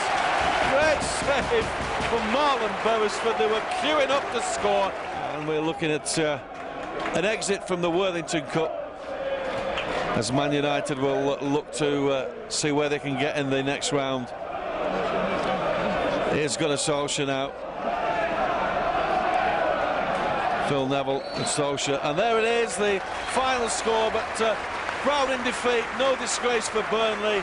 Manchester United came here with a slightly weakened side, but a very strong bench. It's finished 2-0 to Manchester United. But Gareth Taylor, Terry, we could have had some goals. We could indeed, and I'm not mistaken there that when Sir Alex Ferguson went up to Stan Turner, he said, good game, and I'd like to think that he did say that. I enjoyed the game, good atmosphere, pretty clean, and nothing, malicious about it whatsoever. I don't think the Clarets team was overawed by a team of stars. Great finishing by United, Mr. Pugh accepted, but he's learned his trade. Solskjaer, fantastic. Forlan, I'll tell you what he did. He knocked the ball, went and gave it. Great exhibition of play. I thoroughly enjoyed it, David, and we play Notts Forest on Saturday. Can we learn from it? Yeah, we can. We're back to the league action. Nottingham Forest, it's the first of 3 home games, is this one, because we've got Rotherham at home the week after. Now it's the old cliche, we'll concentrate on the league, but out of the cup, but not disgraced. It's finished Burnley 0, Manchester United 2. Taken by Dean West, there's Robbie Blake. Left for Little now to weave his way through those white shirts of Nottingham Forest, but still Little at the byline. Can he bring it back? And Gareth Taylor! Oh, the save straight away from Darren Ward. Great play from Little. Good cross, good header from Taylor. And they're back here for Graham Branch, and Branch lays it up here. Again looking for Taylor. Taylor with a header! And the goal! Burnley have scored. The referees disallowed it. And that would have been another early one, but can we get on to the winning score sheet now? Because we've created so much in such a short space of time. And the corner will come across. And into the box it goes, headed out by Davis. Only half cleared though. And now it's Jack Lester. Leaves it right-hand side. It's a dangerous one onto the roof of the net from Ricardo Skimiga. Masters it, gets it under control. Dean West brings it past the halfway line. Now here's Little. Blake takes it. Blake floats it in. Taylor's in there as well, and Little gets it down, brings it down really well. Little to the byline, and that one is still in play, and still with Robbie Blake now. Got West to his right-hand side. He's got Paul Cook as well. Here's Paul Cook, who hammers the ball in. Oh, what a cross! And what a goal from Lee Briscoe! Great cross from Cookie, and Briscoe powered header. Yeah, and while all eyes were on Robbie Blake and Glenn Little and Dean West, the ball came back 1-2, Paul Cook, and he picked out Lee Briscoe, who got a run into the box, nobody challenged him, and a flick header like a bullet into the corner. Tom Hawkes tells you it's 1-0 to the Clarets. Yeah, that's a great cross from Paul Cook. He hammered that ball from that right-hand side. Lets the ball spin past him. And back for Arthur O'Heary. Little, good turn from Little. Great stuff from the big man. And Little still coming through, powering forward. Robbie Blake, edge of the area. A shot from Blake. Oh, just wide from Robbie Blake. What a great effort from the former Bradford striker. He deserves a goal. It did deserve a goal. Branchy linked up well with Glenn, who had a lovely ghost of a turn and carried it on, played the ball to Robbie. I thought he was looking for the 1-2, Glenn, but no, at the edge of the box, Robbie Blake, whose confidence must be sky high, had a dip, and I'll tell you that wasn't many millimetres wide. Although Arthur O'Heary and Graham Branch staying on the halfway line. There's Little. Blake. Oh, back for Little. Cross comes in from him. Briscoe. I thought he was going for his second, but he didn't get under it properly. Headed over the bar. Little's cross. Briscoe's header. Doesn't look to have lost anything, David, even at 38-year-old, looking for a movement up front. Challenge down, Glenn with the ball, and now there is a chance. And Little now with a chance with Taylor to his left-hand side. Taylor! Oh, the goalkeeper saved with his feet, and Taylor had put money on him scoring there, Terry. Gareth Taylor. Keeper did well, I've got to say. Yeah, one-on-one, David, and if the keeper saves, the keeper's done very well because he seemed to strike it very well, but you'd have put your mortgage on that, wouldn't you, that it would have gone into one of the corners. Instead, the keeper saves well, and you've got to give praise to keepers. Well, at the moment, we're doing OK, but last week we lost to Watford, which is a game we shouldn't have lost, and then Manchester United in midweek, which is probably a game that we perhaps we lost, so there was no disgrace in that. It was a good performance today, and a good win, an important one. Keeps us in touch. And he seemed to use Lee Briscoe as a bit of a secret weapon. He's normally a left back, isn't he? But he was way up front when he got the goal. Yeah, but he's been playing left side of midfield, and he gets in the box, and he scored a few important goals for us, to be fair. And a beautiful cross from Paul Cook. Lovely ball in from Cookie, and Lee's got on the end of it and glided it away beautifully. And I think one of the reasons for your success this season is Robbie Blake. He had so much injury last season. A lot of people were writing him off, but he's been very, very productive. Well, when I signed him, he had a hernia, and it turned out to be a double hernia, so it took him a while to get settled down. But he's a very, very good player. He's always available, and he can score a goal, and he ties play together nicely for us. And the way things are moving as you go toward the top six, there must be huge confidence going through the side.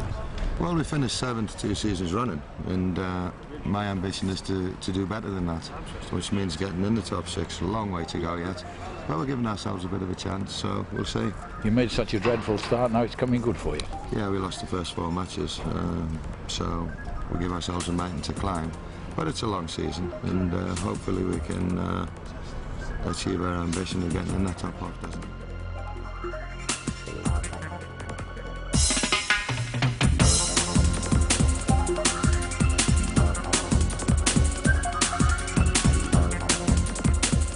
Well, the year has certainly been a roller coaster ride, hasn't it? And I'll tell you, I still can't believe that game at Grimsby, although there's a chance for revenge in the FA Cup, isn't there? And how the boys didn't win at Watford is another source of amazement to me. Still, that's it for now. 2002 is over, 2003 is about to unfold, and I hope it's a fit and healthy one for you. And of course, a successful one for the Clarets.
Welcome to the Burnley FC 2002-2003 end of season review part 2.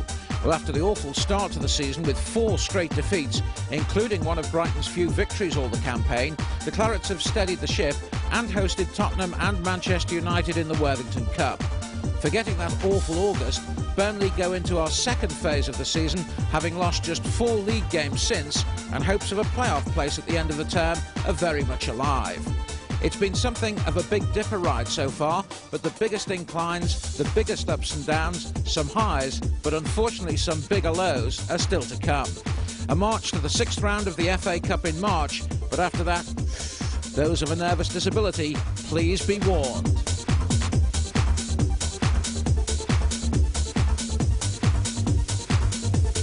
We begin the second part of our season review with a father and son confrontation as Ian Moore faces Ronnie Moore at Turf Moor.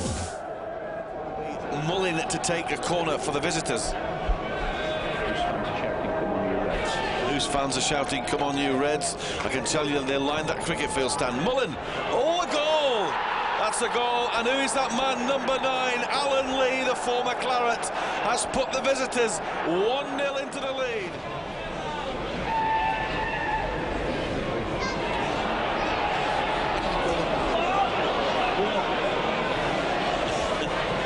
Played in again, Rotherham in the driving seat. Chance for Mullin. 2-0. That is amazing. They've come here and they've grabbed 2 quick goals, and the 2 ex-Clarets have put the visitors in the lead. The Rotherham keeper, kick long. Lee gets the header in here for Barker. Lee gives it back to Barker, and Mullin shots for a 3rd time, and that is 3-0, and it has come early. Really, Mullin gets the 2nd, Rotherham's 3rd. We must take our chances. We still haven't got 1 yet. We have to create 1 or 2, and Monkhouse skips over Little, and Monkhouse this left-hand side. The cross comes in at the back of everybody. Lee, 4-0. So 2 for Lee, 2 for Mullin, and this is becoming a rout. 16 is in with his head there. Well, what's going to happen here? They're teeing up now. Davis! Goal! Burnley have scored a goal. I never thought he was going to get his foot to it. It seemed to roll across him, and it was all wrong, the angle, but it managed to get it into the corner. We just said a moment or 2 ago that the first goal's most important. That's the first one. I sincerely hope the floodgates open. 1 or 2 nerves will just wander through the Rotherham defence. They'll say, let's get it together, but the doubts, the first seed of a doubt just begins to creep in. That's 1 back, David. 3 to go. It out for Rotherham. Branch feeds Grant on this right-hand side for Burnley. A good cross from Grant. Get it in. Yes. Davis gets 2. 4-2. Well, there was ping-ponging about, wasn't it? There was a goal-mouth melee, and it finally fell to only a half-fit Steve Davis, but the captain, with his 2nd goal on the afternoon, gives a bit of hope back to the Clarets. It's 4-2. Well, that's better from Burnley, and still a mountain to climb, but, you know, as Terry said, it is game on now. You have to get your first, the 2nd automatically, but we'll just see what happens now. Maybe, just maybe, Rotherham might stop. 7 minutes to go here. Oh, a great turn from Byfield. Cross. 5-2. Can you believe that? 5-2. Really, it's clear again. Oh. Cross comes across. Oh! That's 6. 6-2. That's it's been a real afternoon. The ball played in by Nick Dawes on the right-hand side, and Byfield gets another.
attack at the moment, and it's Gareth Taylor, plays it through.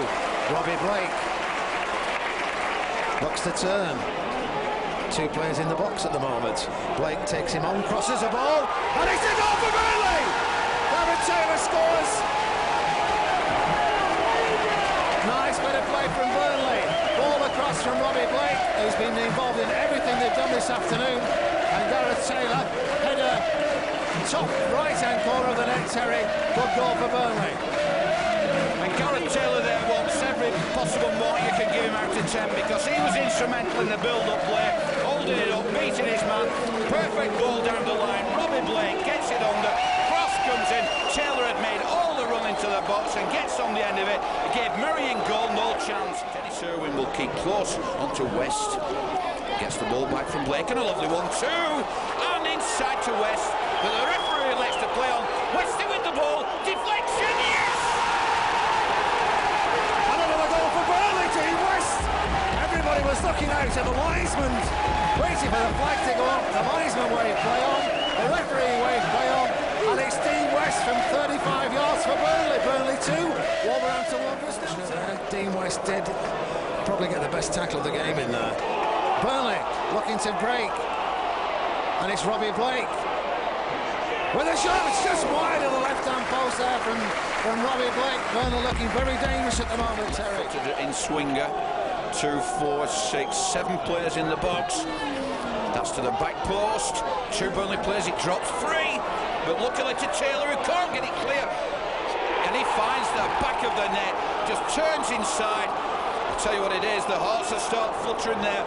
Innocuous sort of a shot. It's Butler who's come on a second-half substitution.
When Grimsby and Burnley met in the First Division in October, Grimsby won 6-5.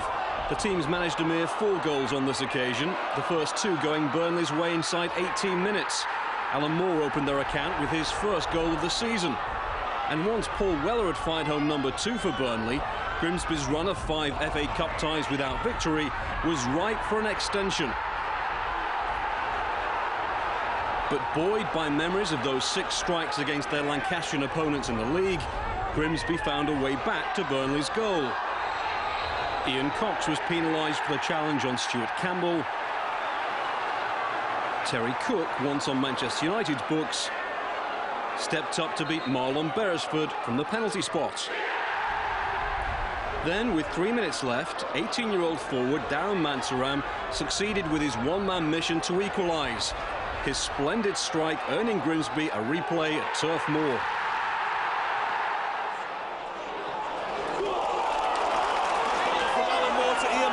Right to the byline. Can Ian Moore drag it back? He does for little, but a foot comes out. The shot was from Grant, beaten down. And Moore again. Ian Moore, that is good shot. Just wide of the upright from Ian Moore. Clarets looking good in the early exchanges of this nationwide League Division 1 encounter. Mr. Butler, the referee, Mr. A. Butler, spotting that one, giving Burnley a free kick. This is going to be taken on this near side, outside the Ipswich penalty area. Glenn Little leaves it down. Paul Cook fires it in. Oh, the great save from the keeper was Ian Moore's header and Andy Marshall's save. Well worked cross, we've seen that a few times, hasn't it? Glenn Little put the ball down. Marcus bent there, trying to get the ball across. A tangle with Arthur O'Leary. Don't give him a penalty, for goodness sake. The shot comes in, it's over the top from Ipswich, and the referee awards a goal forward when they get an opening. Amazing pressure now, that one comes in a nice flick in. Oh, the goal! And that's the number 9. Carugo has put Ipswich into a 1-0 lead. Easy for him on the 6-yard line as well. Challenge again, yeah, it's all happening here for Ipswich.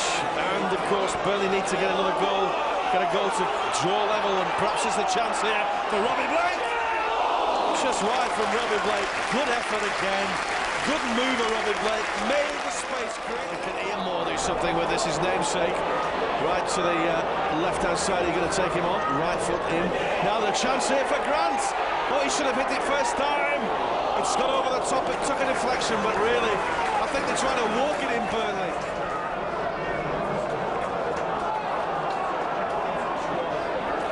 The ball played inside line to Moore.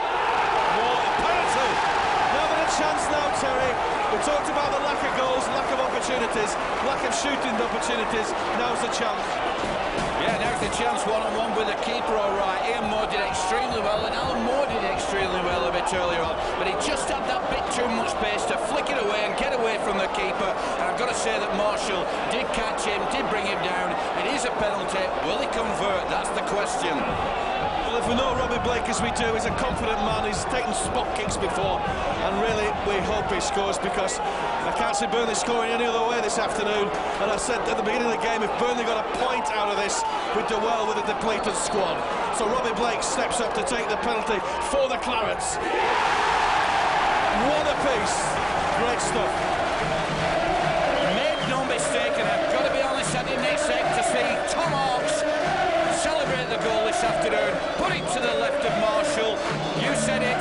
Perhaps it's the only way we were going to pull one back this afternoon. What a piece, Clarets. Well, that's gives it into Papadopoulos. Papadopoulos on the wide side to Glenn Little. Glenn Little twists and turn. Left foot cross. More. Oh, I thought he scored. How on earth did he miss that one? Papadopoulos. Ian Moore stuck it across. Papadopoulos came racing through, and it was Glenn Little on the right-hand side with a left foot cross. Goodness me. Square. It's Paul Cook with the gloves. Must have bad circulation in his hands. It's not that cold. And here's Little. We have gloves on, but we're stood about. Can't be the same percent for the Claret players. Here's Robbie Blake going to try one. Great effort from Robbie Blake, and outside the penalty area, and a good save from Danny Coyne. Great shot, matched by the save, and that was it with some power, because when he got his hand to it, it spun round and nearly went up the player's tunnel. That's Ian Moore's ball. Didn't know much about it, but his left foot shot. What a goal from Ian Moore. Left foot way outside the box, and that's what the man needed, and that's what we needed. Super goal. I shouted yes as he pulled his foot back, because it seemed to open up for him. No goalkeeper would have got that. It rifled into the game. He made the penalty on Saturday against Ipswich, and Holmes is scoring for Burnley with a left foot pile driver. 1-0 to the Clarets. Now then, Ian Moore. Can he lace it that for Robbie Blake? Robbie Blake. Shot! Straight at the keeper, Robbie Blake, but good footwork from him as they closed down on him very quickly. A left foot shot for Blake. And right at Coyne. But it's Palace on Saturday, which is the bread and butter stuff. We need points for that one. Now, here's Little for Burnley. On this left-hand side here. Robbie Blake. Oh, good ball now. Now the other way. Can Little finish off here? He must finish off. Oh, a challenge comes in. Oh, that's a good goal. That's Glenn Little, who I think has sealed it for Burnley. He had to get it, and what a nice finish.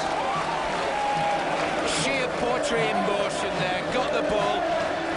He started the move to Blake. Blake back to him. Wriggled and squirmed his way into the box. You thought the time had gone. The opportunity had presented itself. He was snubbed out, but he persevered, turned round inside, and then just curled it round as he fell to the floor. That should seal it, David, but we said it before, the 2-0s to come back, but that's a super little goal. Squared up for Blake. Inside for Papadopoulos. Down he went. That was the cause for a penalty. The linesman's flagging on the far side. He wants to have a word with the official. I'm sure it was a penalty, David, and now the referee couldn't see that from the position he was. Seconds before, the Grimsby fans were calling for a penalty for the foul on Soames. The incident that he went down on wasn't, but it's just a slight tug of the shirt previously. I'm convinced that as he got through there, Papadopoulos, that was a penalty on him. Anyway, there's conversations going on, a pace over on the far side. You were watching the incident while I was looking at the fans in the cricket field stand, the Grimsby fans, but to me, to all intents and purposes, that was absolutely a cast-iron penalty. And I think the assistant will be telling the referee exactly what we said. That was a penalty. So will the referee turn this one around now because he couldn't see the incident? He's given it penalty. Well, I may have done an injustice to the referee because he was much nearer than we are, but we, of course, are much more elevated than he was. But it was absolutely a clear penalty from here. But the linesman had the courage of his convictions, flagged, called the referee over. That is extremely good assistant refereeing. Yeah, that's what they're there for, to assist, and he's done exactly that tonight. 4 marks to him. Robbie Blake can step up now and take this penalty. He's had 5 so far this season. This, if he converts it, will be 6 from the spot. This is Robbie Blake against the keeper. Coyne, Blake, 3-0. Marvellous. Super penalty, David, right into the corner. It hit what would have been the stanchion at the back, but of course there aren't any at Turfmoor. Whapped it in there. 3-0, that should be good night Vienna, and it's nothing less than we've deserved tonight. 3-0 to the Clarets, with not too many minutes to go. Just pinged into the cameraman there, and the thing... Oh. What a chance on here, Moore! 4-0, that's it! Ian Moore gets his second for the club on this night that Burnley knocked Grimsby out of the FA Cup.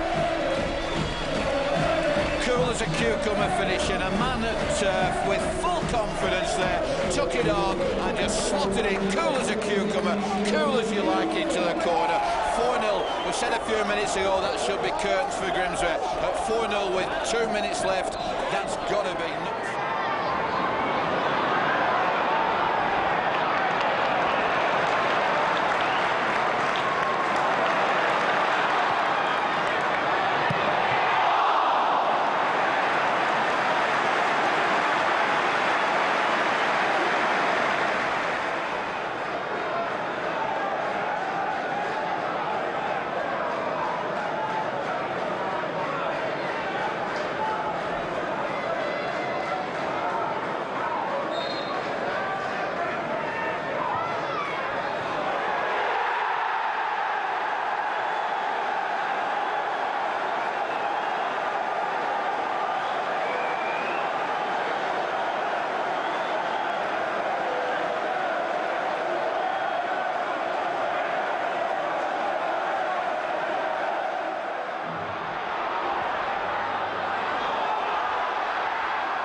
on, and he's scored there for Reading. Sidwell has scored after a controversial decision right down by the touchline there, and that's the way it goes.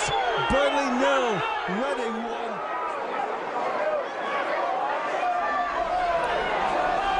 Solarco, Shorey again.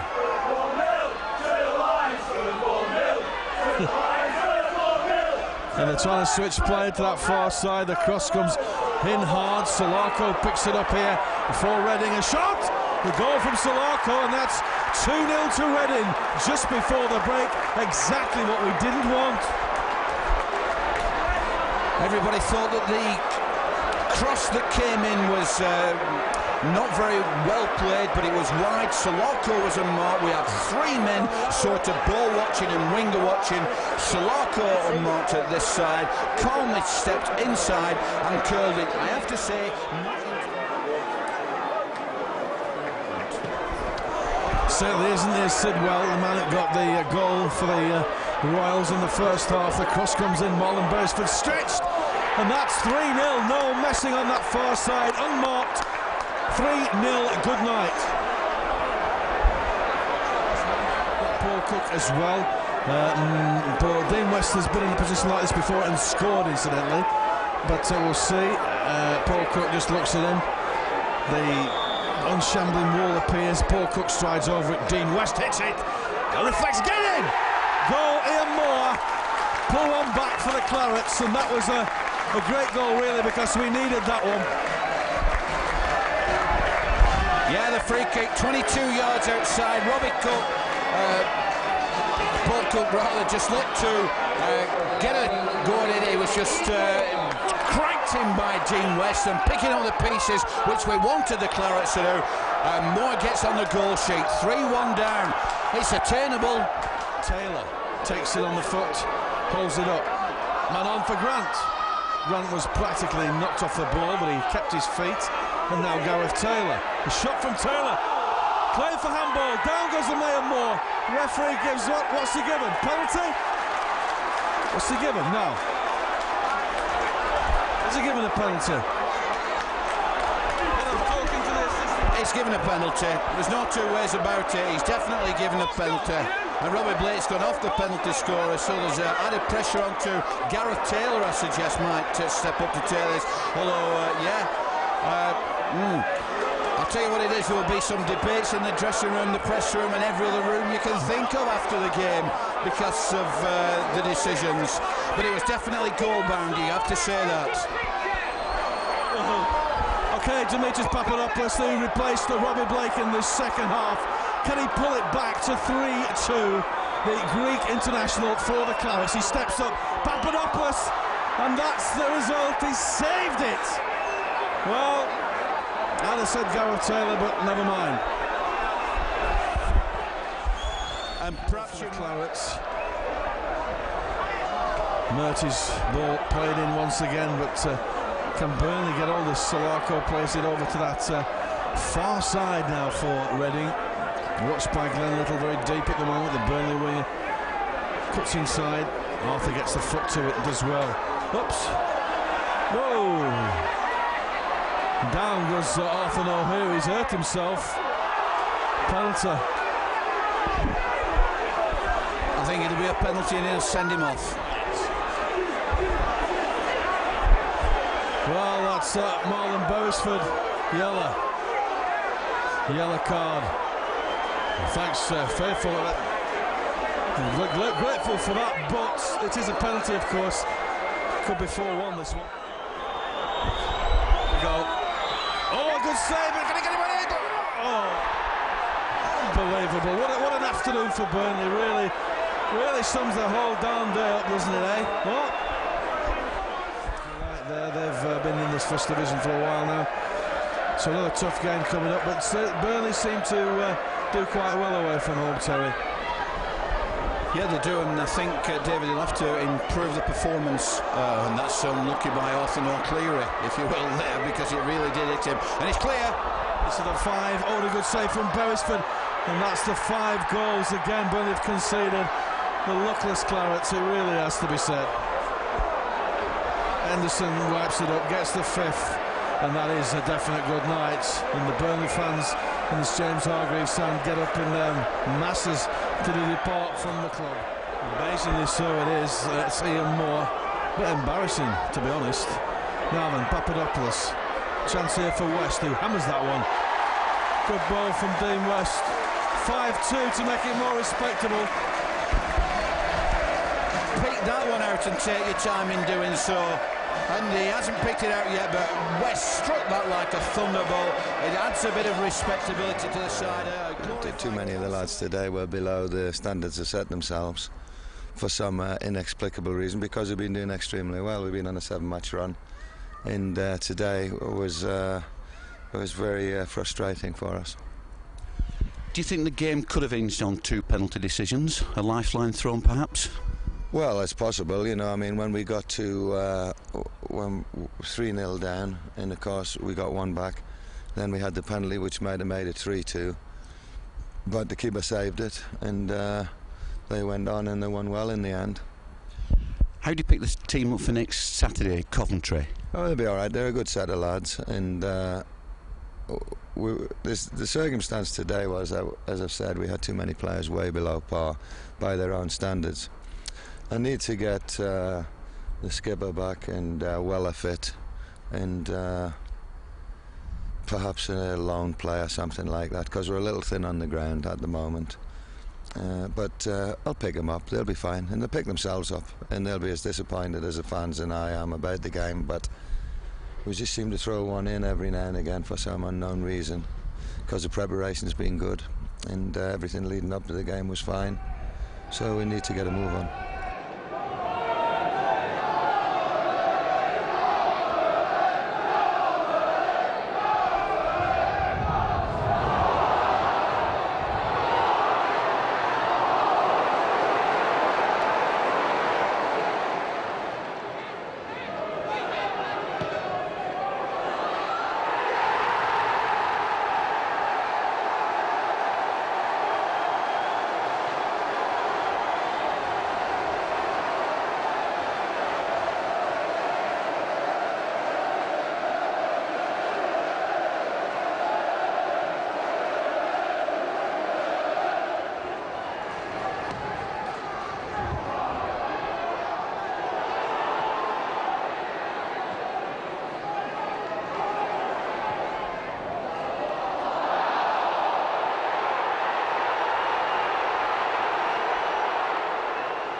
Oh, that's a loose ball, a misunderstanding. Alan Moore got in first, he's round Finnan, he's round Melville, and Burnley score in 4 minutes.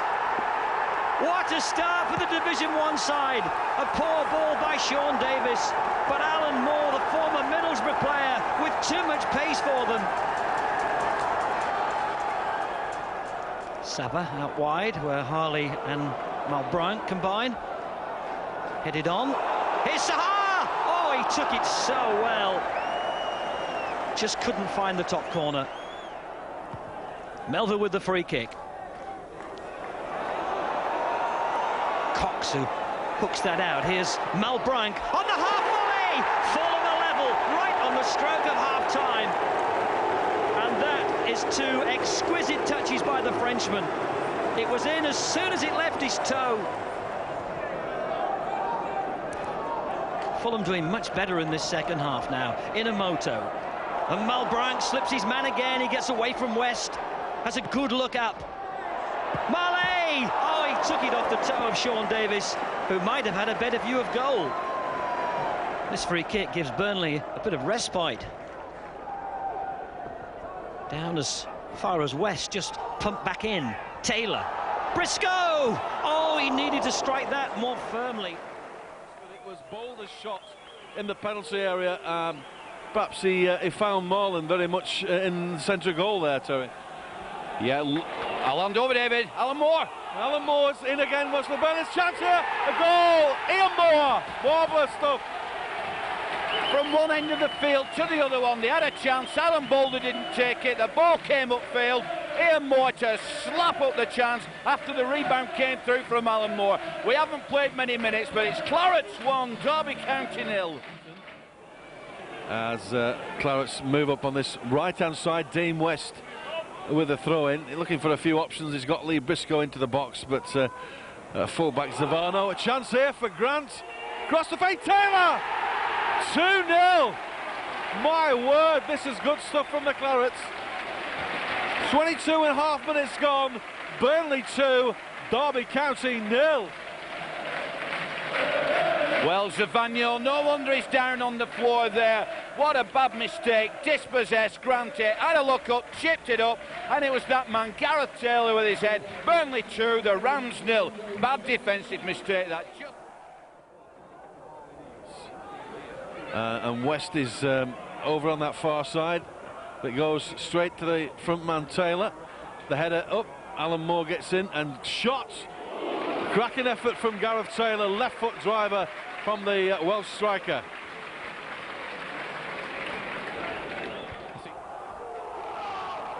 Ian Moore with a chance for a bit of space for the flying centre forward as Moore goes racing through. Can he finish? He's got too many men on him at the moment. A great effort from Ian Moore, a good save from Lee Grant, well worth the run. Well, we were sucked in, weren't they, and the Derby players there were busy attacking, and when the ball broke clear, Ian Moore got clear, he wanted to score himself, 2 Burnley players in support. Tremendous stuff there from Ian Moore.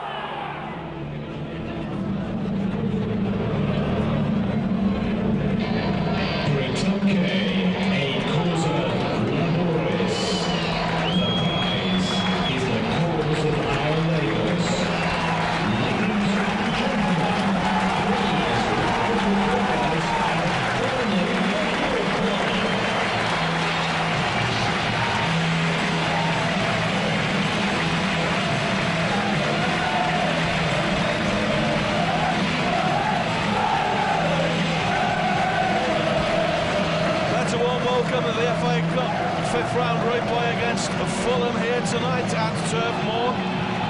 Expecting a good performance from the Clarets, another bite of the cherry after that 1-1 draw at Loftus Road the other Sunday. There's Ian Moore who just lays it on back. Briscoe's header, now the penalty! He's not given it. Was it outside the area? He's going to book him for diving. I don't know what's happening here. The referee, Mr. Dowd, has not been happy with it at all.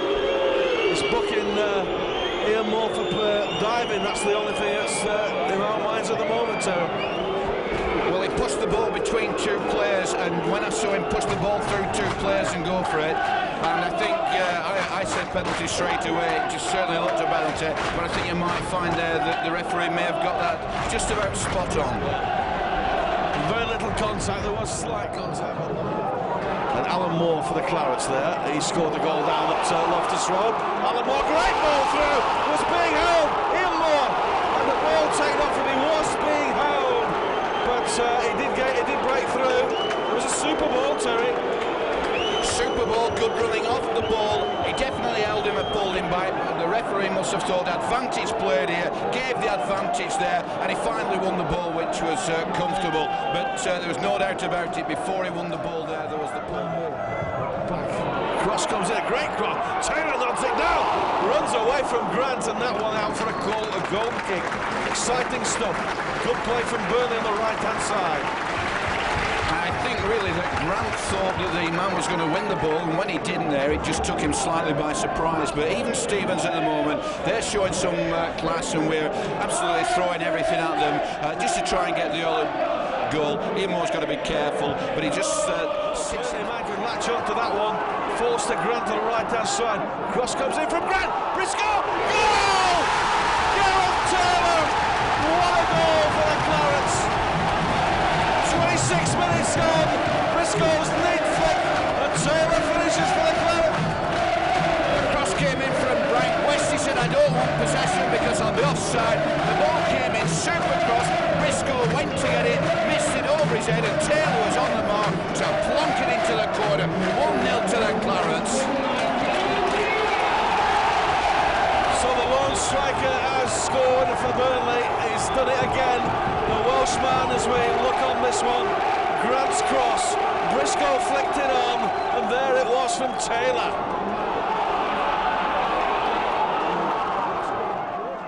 Here come Fulham on a counter-attack with the number 14 shot. Great save from Beresford, and it was Maltbrook's effort, which was headed towards the bottom right-hand corner, and Martin Beresford spectacular.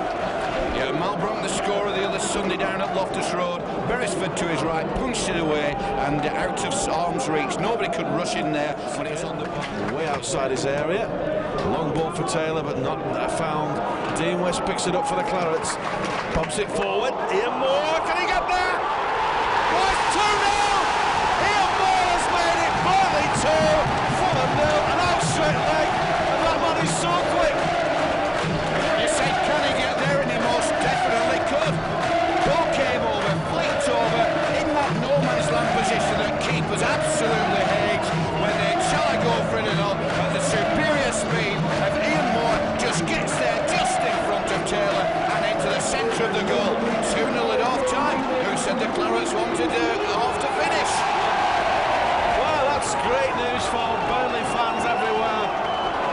Ian Moore has added to Gareth Taylor's goal, the same goal scorer as on Saturday, and it's all up for it now. Fulham will have to fight for this one if they're going to save their pride here at Turf Moor. That ball put out by Leginski, and so Fulham on the rack, as it were, granted to take this one for the Clarets on the right-hand side for Burnley. In it goes. Amazing stuff. 3-0 and Taylor. And it's Drizzer, and no one really celebrates like that. Yes, he's absolutely delighted. I don't care if there's about 13 men on the pitch at that time. The Tony Grant corner was absolutely superb. Drizzer made it first run on it, powered it into the goal. 3-0. I don't think they could come back from this. Great stuff from Burnley. 3-0. And Drizzer's first goal for the club. And Mike Taylor well and truly beaten. And it looks like Fulham have got it up. No chance with this one. But anyway, Burnley 3, Fulham 0. And Fulham will have to Little. Left-hand side for Briscoe, plays it up for Taylor. And there it is. Burnley have gone into the 6th round of the FA Cup. A 3-0 win against Premiership side Fulham. You can't do better than that, I can tell you. It all went wrong for Fulham. The goals came in for Gareth Taylor's header from Lee Briscoe, Tony Grant cross, and then we saw the goal from Gareth Taylor. Ian Moore, who outstretched the ball into the back of the net. And finally the Frenchman on loan, Drizzer Diallo, got the header from a Tony Grant corner. And then that man, the Sean Davis, sent off, just about set it all for Fulham. It's highlights, it's good, it's 6th round action next. It's Burnley 3, Fulham 0. You've said it all, David. 3 good goals, justified. I thought in the first 15-20 minutes that they looked the more composed side, but take your plaudits when they come, David. You don't get into the 6th round every year. You don't get into the 6th round for 20-odd years, whatever it is. And then while it's there, make use of it. And we go down to Watford. Certainly confident we'll give them a game. I'd love to see Watford back on the turf. That's a possibility as well. So it's back to league action on Saturday. We celebrate midweek for the Cup, but the Britannia Stadium, where the bread and butter is on Saturday, it's Stoke and Burnley. We'll see you then.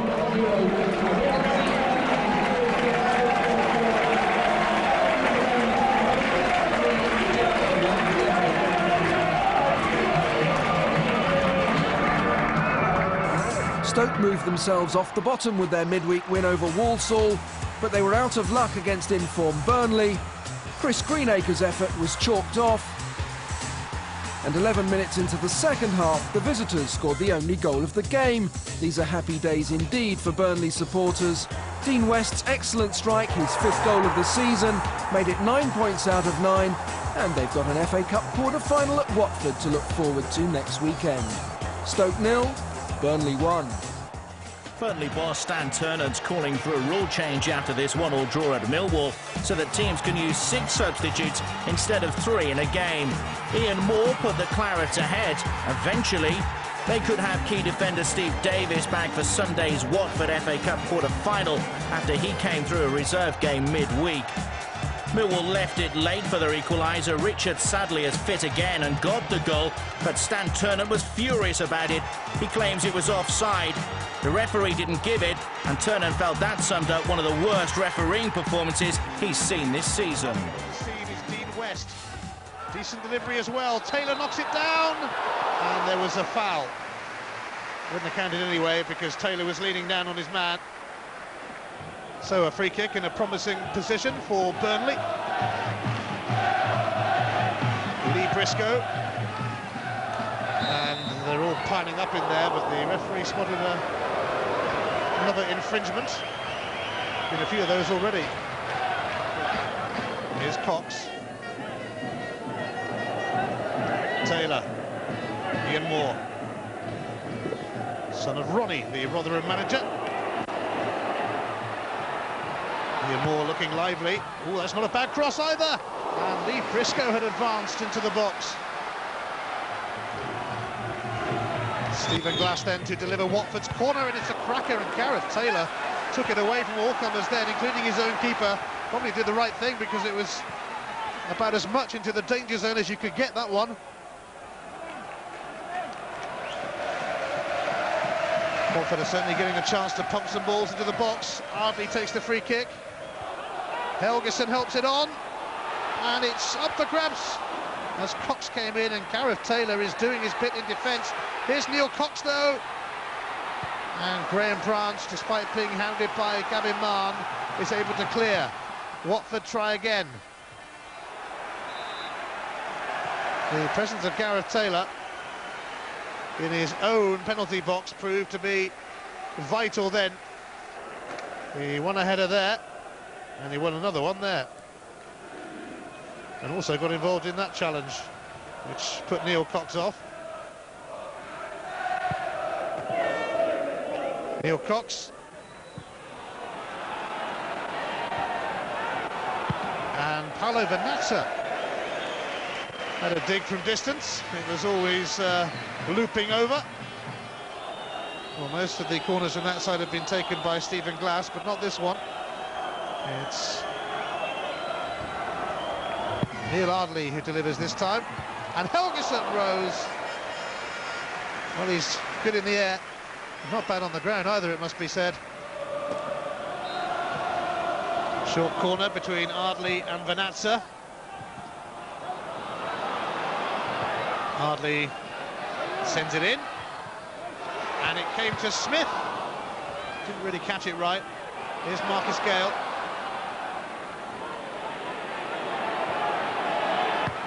And Gale's cross is a cracker for Helgeson. Oh! He almost seemed surprised that it came to him, Heider Helgeson. And in a game devoid of decent chances, you really have to take ones like those.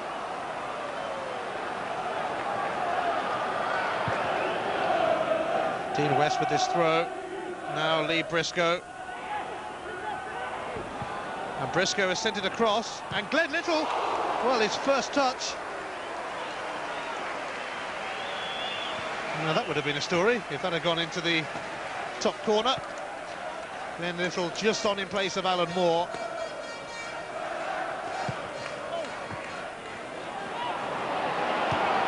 Now, that went kind of between Mahon and Helgeson.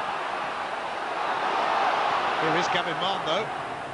And how about that for a teasing centre? Tommy Smith, he might get a second bite, he doesn't. It's smothered by Beresford. It's Neil Cox to float this free kick in. Helgeson will have a go at it. Comes to Micah Hyde. Helgeson turns and shoots. A few hearts and mouths around this stadium then. But the search for a goal goes on. Smith now, always giving it to Grant, although the situation was rescued by hand somewhat. But Burnley can come back for more. Briscoe, teasing centre, Chamberlain not near it, and Tony Grant and Ian Cox got something on it. A nervous, anxious moment that for Watford. Briscoe's centre caused quite a few problems. Chamberlain sends one up again. Helgeson. Oh, he's done well. High to Helgeson, and that's a magnificent save from Marlon Beresford. Both sides are eking out a few chances now. The chances have been a long time coming. The game is opening up. Fiercely struck by Helgeson. And a nice sight for the keeper. Neil Ardley floats it in. Oh, and Cox is in there, and it's been scrambled in by Tommy Smith. Watford are in front. Cue the party at Vicarage Road. It wasn't particularly pretty, but it could be so very, very effective. Neil Ardley's corner, Cox's header, it was a scramble, and then Smith pounced, and Watford rise to the occasion, and the occasion is a big one. It's the quarter-finals of the FA Cup after all, and Watford lead Burnley by 1-0. Ardley tries again. Gavin Mann. And again, Helgeson. He's going to get a free kick, surely. Wrestled to the ground by Cox, who has to be careful, having just been booked.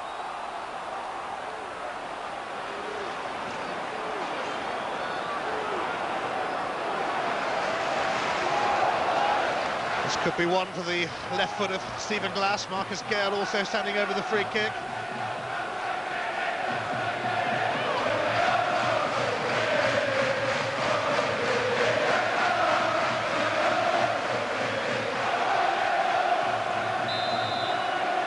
Here it comes from Stephen Glass, and there it goes from Stephen Glass, and there go Watford, surely into the semi-finals of the FA Cup.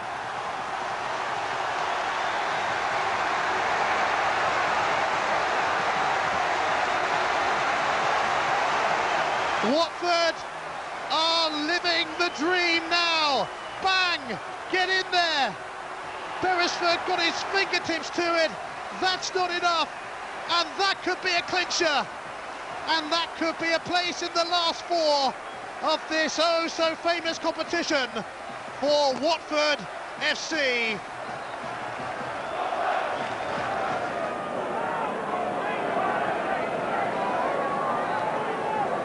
Glenn Little will float this one in. Briscoe's header straight at Alec Chamberlain. Ray Lewington waiting for the whistle. Over 20,000 inside Vicarage Road today. Only the FA Cup can do this. Watford, from the bottom half of the First Division, are through to the semi-finals of the famous FA Cup. An awesome achievement for Ray Lewington and his team. A day to cherish at Vicarage Road. Watford 2, Burnley 0.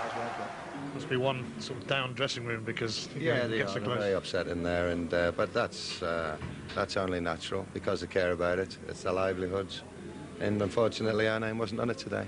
What about yourself though? Because I think quite a few in the game would have liked to see you have a crack at a semi-final. Aye, well, it'd have been nice, but it wasn't meant to be. You know, that's life. If your name's on it, fine. We've given it our best shot, and it didn't work out for us today. So we'll just regroup and dust myself down and lift the players, and I'm sure they will be ready for Wednesday, which is an important game for us in the league, and see if we can get them players.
Burnley can't get hold of it. No, here a flick on from Paul Cook.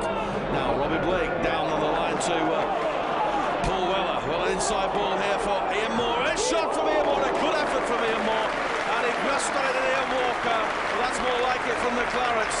Ian Moore on target. Yes, he has possession near side. In for Ian Moore. Ian Moore leaves it now for full-back West. Little looks round. Forward for Wellerman, quickly on, and Little comes away with the ball now. And Little looks to... he gets the chance on for Robbie Blake. And he shoots hopelessly wide for Burnley and really thought that was going in. He snapped that up pretty quick, did Robbie Blake, and I thought sure it was going to... Elliott, straight to the feet of Summerby. Well played from Summerby, spins down the line. Opportunity here for Leicester. And it was a miss in the end by Paul Dickoff, but good play from Summerby on the right-hand side. Dickoff just interception from Ian Moore. And Ian Moore goes off on a run. Ian Moore's got the pace, they don't like this. Ian Moore's still going for it. Go on, Moore. Well, down he went, but some brave running from Ian Moore. Great stuff.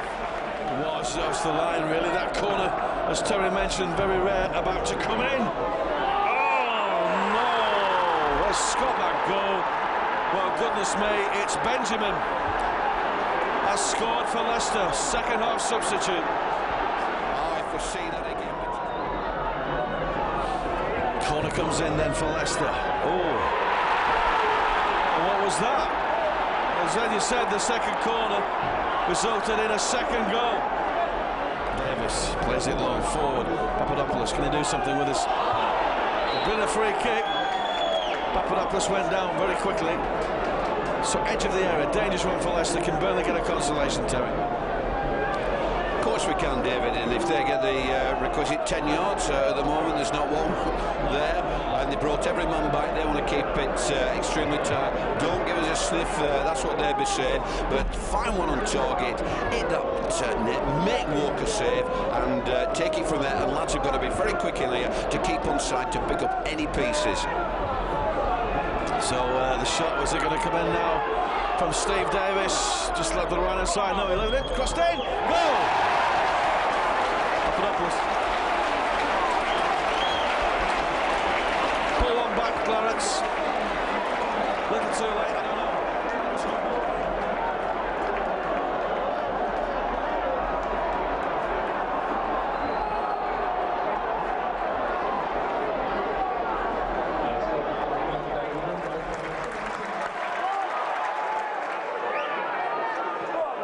Can be a danger man for Burnley. Arthur though here he latches onto that as he moves forward. He's got Briscoe to his left-hand side. He chooses Ian Moore. Ian Moore turns. He effort blocked. A shot from Glenn Little. A tame one with the left foot. Danny Coyne. No real problem, but some good play developing from the left-hand side from Arthur. From Driss, of course. Sounds a pound stays about. We should call him Gibraltar then get the back. As always, really. And Davis there. The chance here for the number 8 scores. And Grimsby take the lead. Stuart Campbell, and he got past Steve Davis quite easily there, and it's 1-0 to Grimsby. Came in on 42 minutes. Burnley 0, Grimsby 1, and it's Stuart Campbell for the Mariners. To his left-hand side, and Little now to do something with this one. Well, he gives it into Ian Moore. Shot from Moore right across the face. And Steve Davis here, back for Paul Cook. He's got Arthur here. Arthur will put the ball in, surely takes it into the penalty area, puts it across!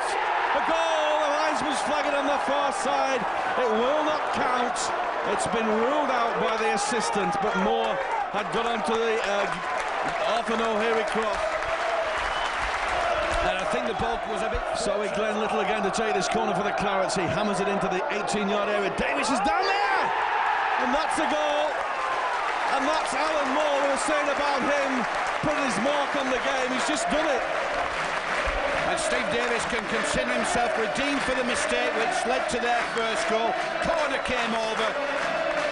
Davis headed it through, and Alan Moore flung himself. Nobody could do anything about it. Yeah, well, we stopped the rots, but again, we played in the first half. We were very poor by our standards. In the second half, for a half hour, we played very well. and we got the goal, and we could have gone on to win it. But I suppose we got a point without playing anywhere near as well as we can, and hopefully that's a step in the right direction. Unusual in a game nowadays to see the stretcher unfortunately have to be used twice. Yes, well, the one with Stacey Caldicott was Steve Davis just on half time. Came through to have a shot and he went to block it, and he stayed down. So we got the ball off the park, which Glenn done that, which was very sportsmanlike and the right thing to do. And of course our medical staff look after it from there. He's been taken to hospital for an x-ray. I don't know what the extent of it is, but it's the right and proper thing to do.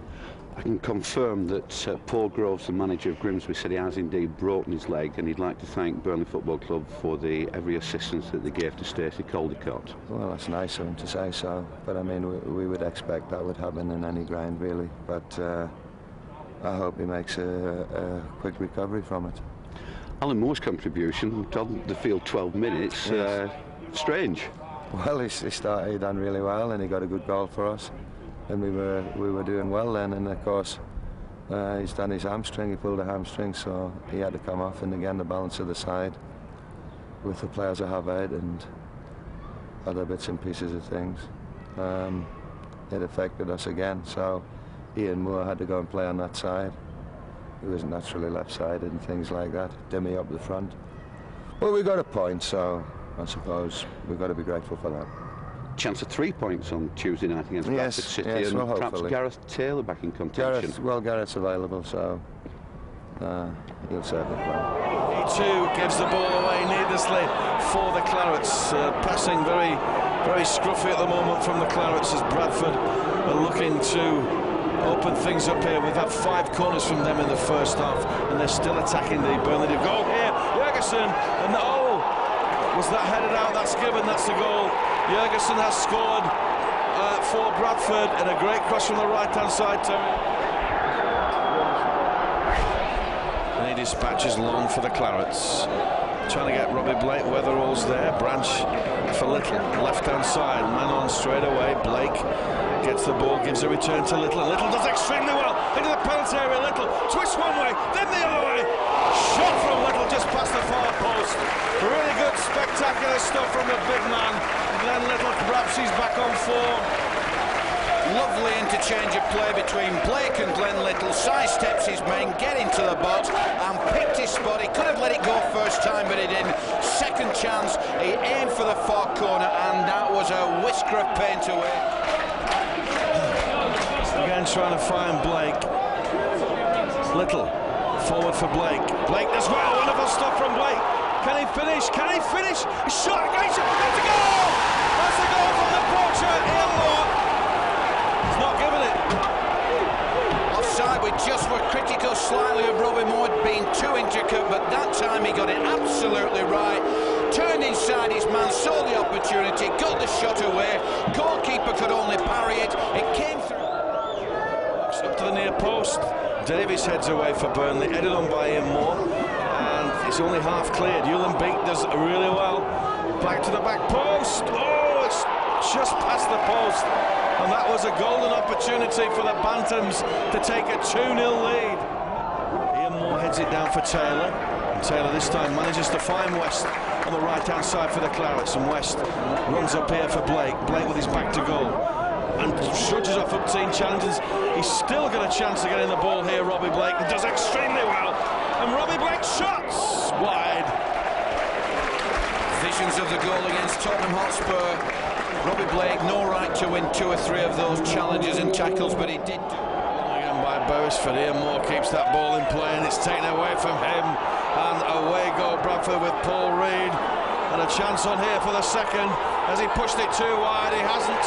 It's a goal. It's the second for Bradford. It's disaster for Burnley after they pushed in this second half.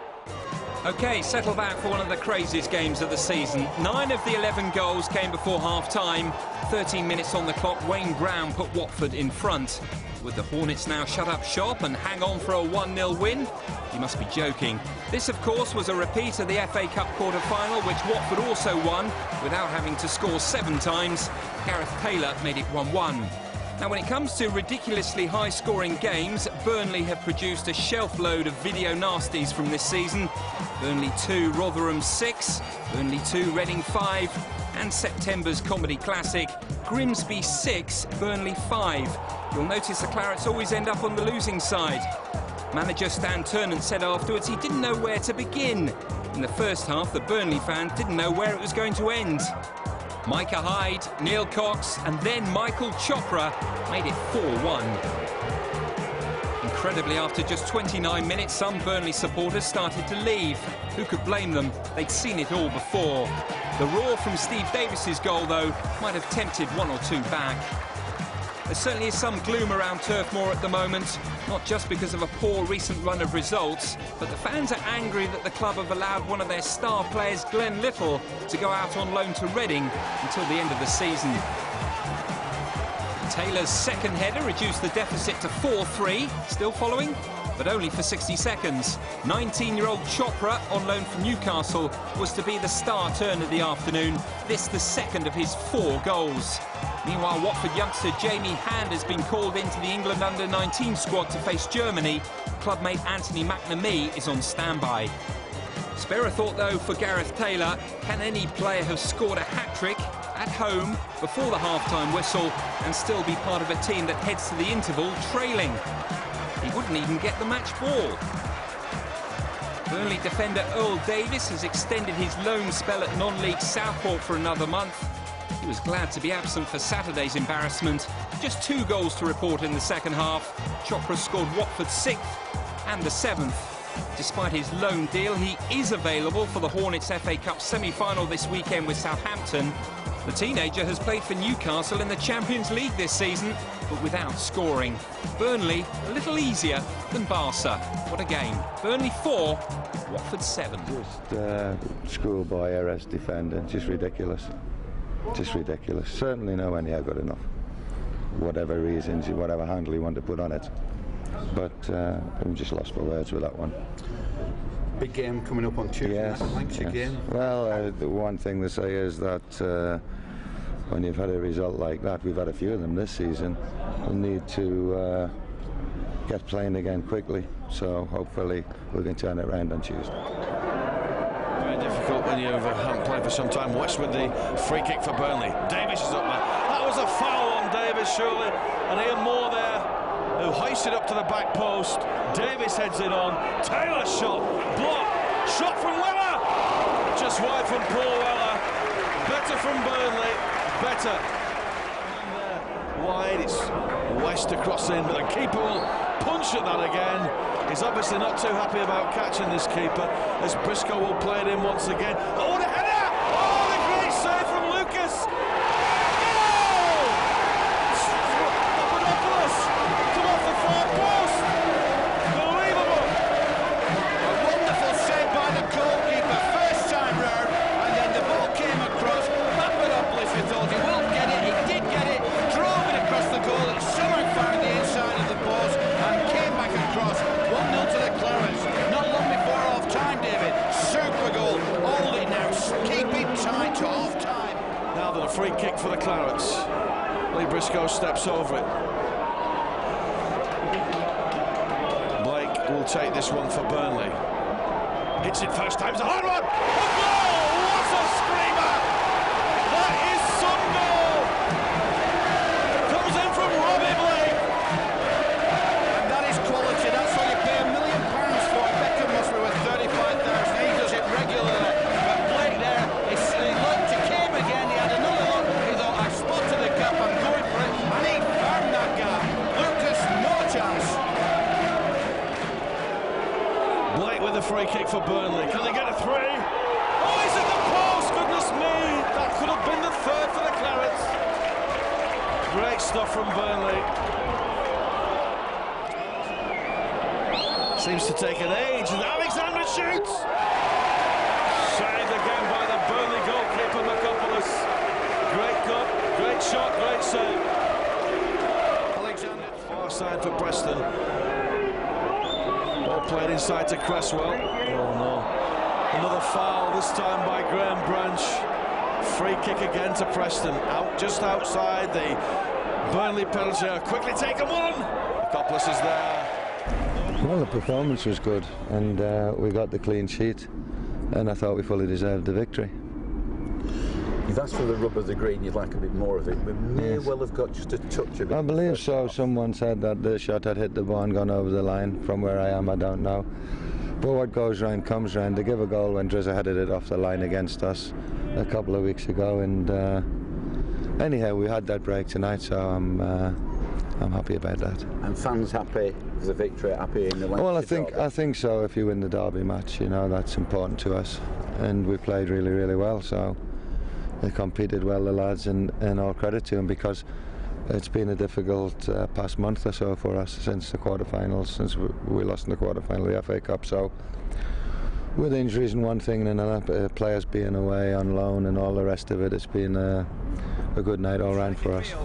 Good news for Norwich ahead of Saturday's game at Walsall. Phil Mulrine has declared himself fit after a reserve game, and he's hoping to figure over the Easter matches. After Steen Nedergaard's early goal, Zima Abbey made it 2-0. The Clarets of this week recalled Brad Maylett from his loan at Swansea to cover the injuries at Turf Moor. One of those receiving treatment, Lee Briscoe, looks like he's avoided a broken leg despite being stretchered off at Carrow Road. Things not going well for Burnley, who play Gillingham at home on Saturday.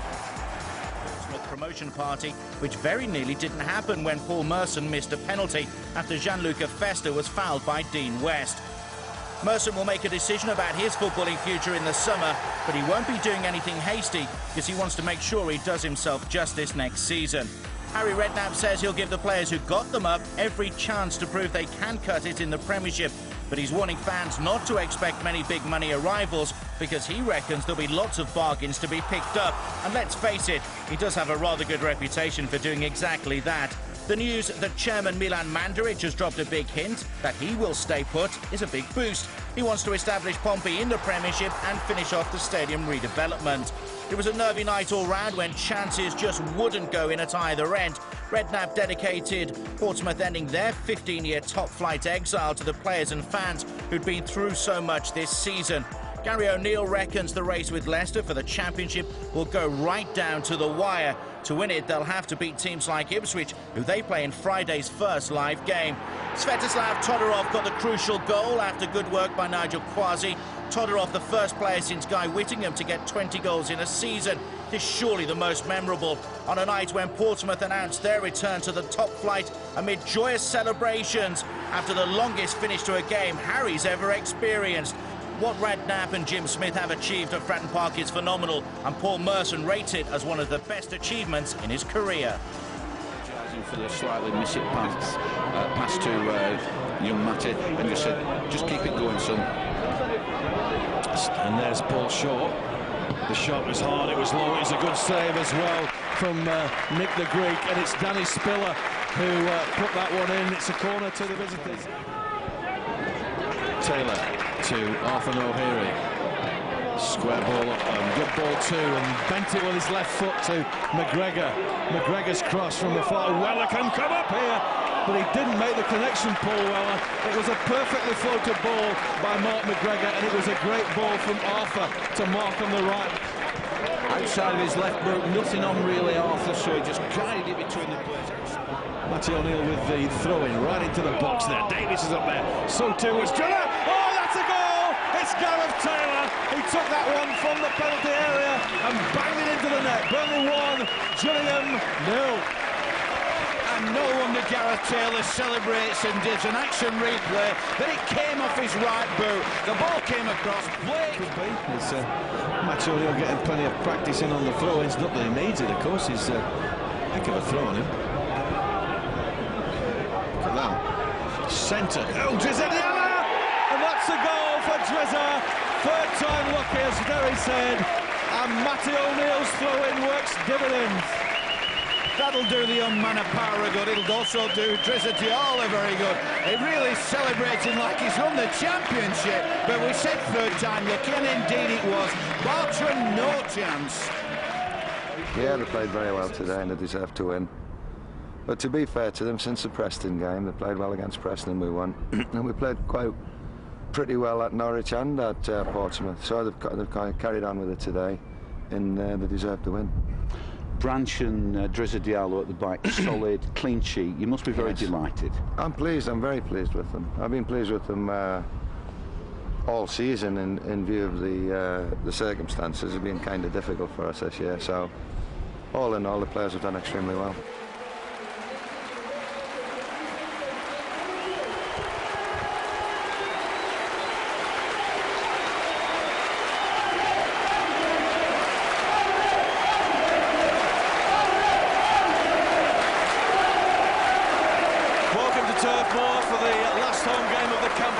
Sheffield Wednesday, already relegated. You can see two men out there who are bringing their footballing careers to a close, professionally anyway.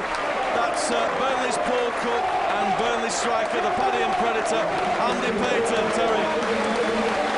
Hero of mine, Andy Payton, David, as you know, something like 230 league goals, a claret to the very core of him. Paddy and Roughneck, you described him once, I think, and I saw him and he was always one for giving you an interview after the game in the press room. Something like 115 Clarets goals, 69 Claret goals in the league in 100 and odd games. It's a terrific strike rate, and he will be emotional and in tears because he'll always be a Claret. And David, I'll hand over to you because I will lump him a throat. Managed by Chris Turner, the former goalkeeper and Man United keeper as well. The shot comes in. Oh! And McCopolis let that one slip. It's got to be said. And that's an early strike for Sheffield Wednesday. And Wednesday is still coming forward. McGregor just doesn't get the ball away. The cross comes in from Murphy. And a chance here! And that's two to Sheffield Wednesday. Oh, are we going to see it all again? The 6-yard box unmarked, the ball came off on the left-hand side. The Compass had no chance on that one. Quinn with it. Davis heads it away. Akuki, and now a chance. Wow, that was a strange one. That's the third one for Sheffield Wednesday. Looks like that man again, Westwood, actually. I don't know whether it is or not, but bounced over the top of Nicopolis. Strange. O'Neill does really well. Handball penalty. And that is the persistent work of Matty O'Neill. No doubt in Mr. Clattenburg's mind. Burnley have a chance to get about a goal back, Terry.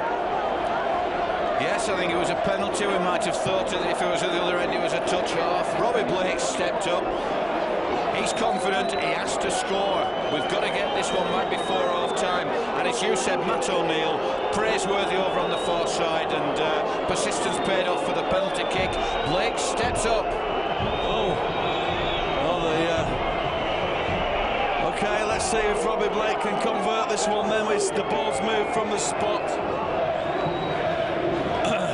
Robbie Blake has got a massive Sheffield Wednesday fans in front of him. He has Stringer to beat from the penalty spot, and let's hope he does. As Robbie Blake, ball's blown away again. This is not helping the situation whatsoever. No, it saps your confidence as that, and it's even more of a mark of a man in the Wednesday players there. It's just where it is then. Stringer looks big in that goal. As Robbie Blake takes up. 3-1, and Burnley have grabbed a lifeline. Robbie Blake.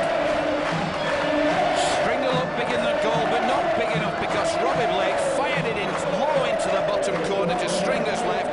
3-1 side. Can't get possession of the ball. Graham Branch doing a strong marking job. Cross comes in. And there it is, fourth goal. A cross was never really any danger. And into the back of the net over Marlon Beresford. And that is 4-1 to Sheffield Wednesday. Early, because he missed it, it gave Beresford the opportunity to capture the ball. Taylor puts down now, then Robbie Blake.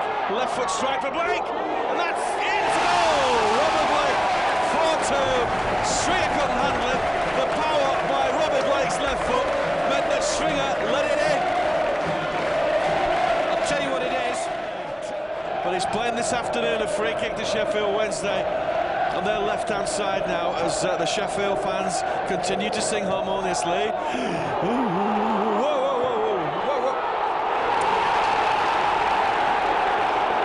It's like a comedy of errors. It's 5-2. Brave man to say that we've seen the end of the scoring. I wouldn't even consider it, as Wednesday again on this right-hand side. Holt plays it in, and that's another one. Wow, what is happening here at Turf Moor? Burnley 2, Sheffield Wednesday 6. Well, you've got a feel for Arthur Nwaneri, haven't you? Off for the end of his boot, turns it past Beresford. Who would have thought it? And I just finished the phrase. I don't think we've seen the end of the scoring yet. Left-hand side, the cross comes in. Hits Robbie Blake. Blake goes down. They must have clattered him in the face. And the shot. That allowed us 7-2. Season, where do you start? Well, I've already started. Right. Seven different goal scorers and not one of their forwards. Chris Turner, former goalkeeper, he saw 4 different goalkeepers, and he said something like, I don't think we saw a goalkeeper amongst the 4 of them this afternoon. Well, he's right, and he is a goalkeeper, Chris. He could do with making a comeback perhaps on today's evidence. But it's a big challenge now. I have to turn it around, and that's what I'll do. In the face of adversity, there's always some bright lights. The glasses off full syndrome, as you've described it, particularly young Chappie and Matt O'Neill. They've done extremely well, and of course today we've thrown 6 in. There's only one good goal, which was a 6-1, the shot. And Ian Moore shown ill discipline. He's been sent off. I didn't actually see the incident, but the referees told me he kicked him. Ian's told that, so I'll sort that out internally. So it's just a catastrophe today, really. Stan, thanks very much, and I've got to say, as always, all the best for next season. Oh, well. Thank you very much.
Speaking as the man who found a picture of Terry Venables shaking hands with an alien, I didn't think anything else could ever surprise me, but then I met Stan Turnham. Subject, Stan the Man. Author, Jack the Lad. You need broad shoulders to be editor of the Sunday Sport, and even broader still for a life in football. Managers today are terrified of offending supporters, terrified of offending their chairman, terrified of offending some of their millionaire players. Stan's not bothered. Stan doesn't give a monkeys. All right. Man can be here today, gone tomorrow. And I'm as good, bad or as indifferent as the players, but I employ the players, so it's down to me. Although I work with them and I'm the gaffer, they're still like people I care about as people. But at the same time, there'll be other players who wouldn't cross the road to say hello to me, and vice versa. I mean, Stan, for example, signed a player simply because he built a house himself rather than what he could do on a football field, because he thought that was the measure of the man. The book is called Stan the Man. Is there a lack of men in football these days? No, there's a lot of men in football. A lot of them. Good ones. Look at Bobby Robson. You'd class him as a man, wouldn't you? Fergie, the daddy of them all as far as I'm concerned. Meggie, Big Sam, my pal, Reedy, other pals. They're good lads, they're men. You have to be, the job they do. in what they have to handle. Yeah. Stands like a little football nugget that's been buried away in the lower leagues for a few years, undiscovered apart from by everyone in football. He'll score. He doesn't miss. Tell me about this music that you play. What, on the coach? Well, it's just a bit of a laugh, that. I like Joseph Locke and that, but the lads hate it. So I like slip it on for an half hour and reckon I'm going to give it them big style and it's all off, you know. Then I have to switch it off again. Well, their tastes are different to mine, obviously, you know. I mean, they're into all this crash bang wallop stuff and garage and all that. Our garage is where you put your car. I haven't got a clue what that is. I'm going on Sunday with the lads. I think we might just do it. You got your ticket? Yeah. I'm probably happiest when the ball's moving, football-wise, on a golf course, as long as Townsend isn't there cheating. And at home with Kath and the boys and my granddaughter and that. A peep inside. See what you can see. Who's that? It's Ollie. I go up the drum, my local. Everybody knows about the drum. I've gone there for years. And I just have a couple of beers here and there and see some of my friends. Just quite simple.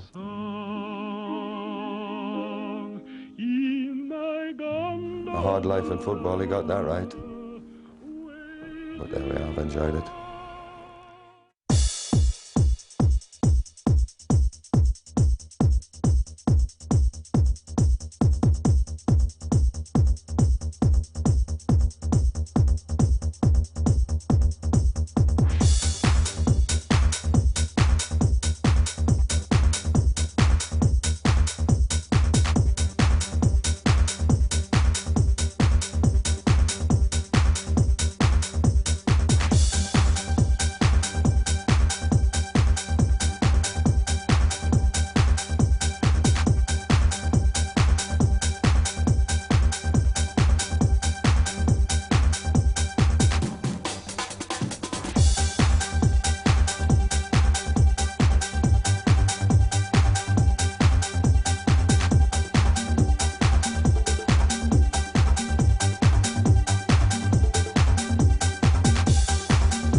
Well, I did warn you, just 2 wins in the league in the last 13 and 7 goals conceded at home against our bogey side last season, it seemed, Watford, and of all teams, Sheffield Wednesday.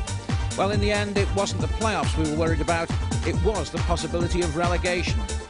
Nevertheless, it's been the first disappointing season since the club's return to Division 1, and set in that context, and the ITV digital demise drastically revising budgets, something of a season to be brushed under the carpet as a one-off, perhaps. It's gone, time to look forward to the new campaign.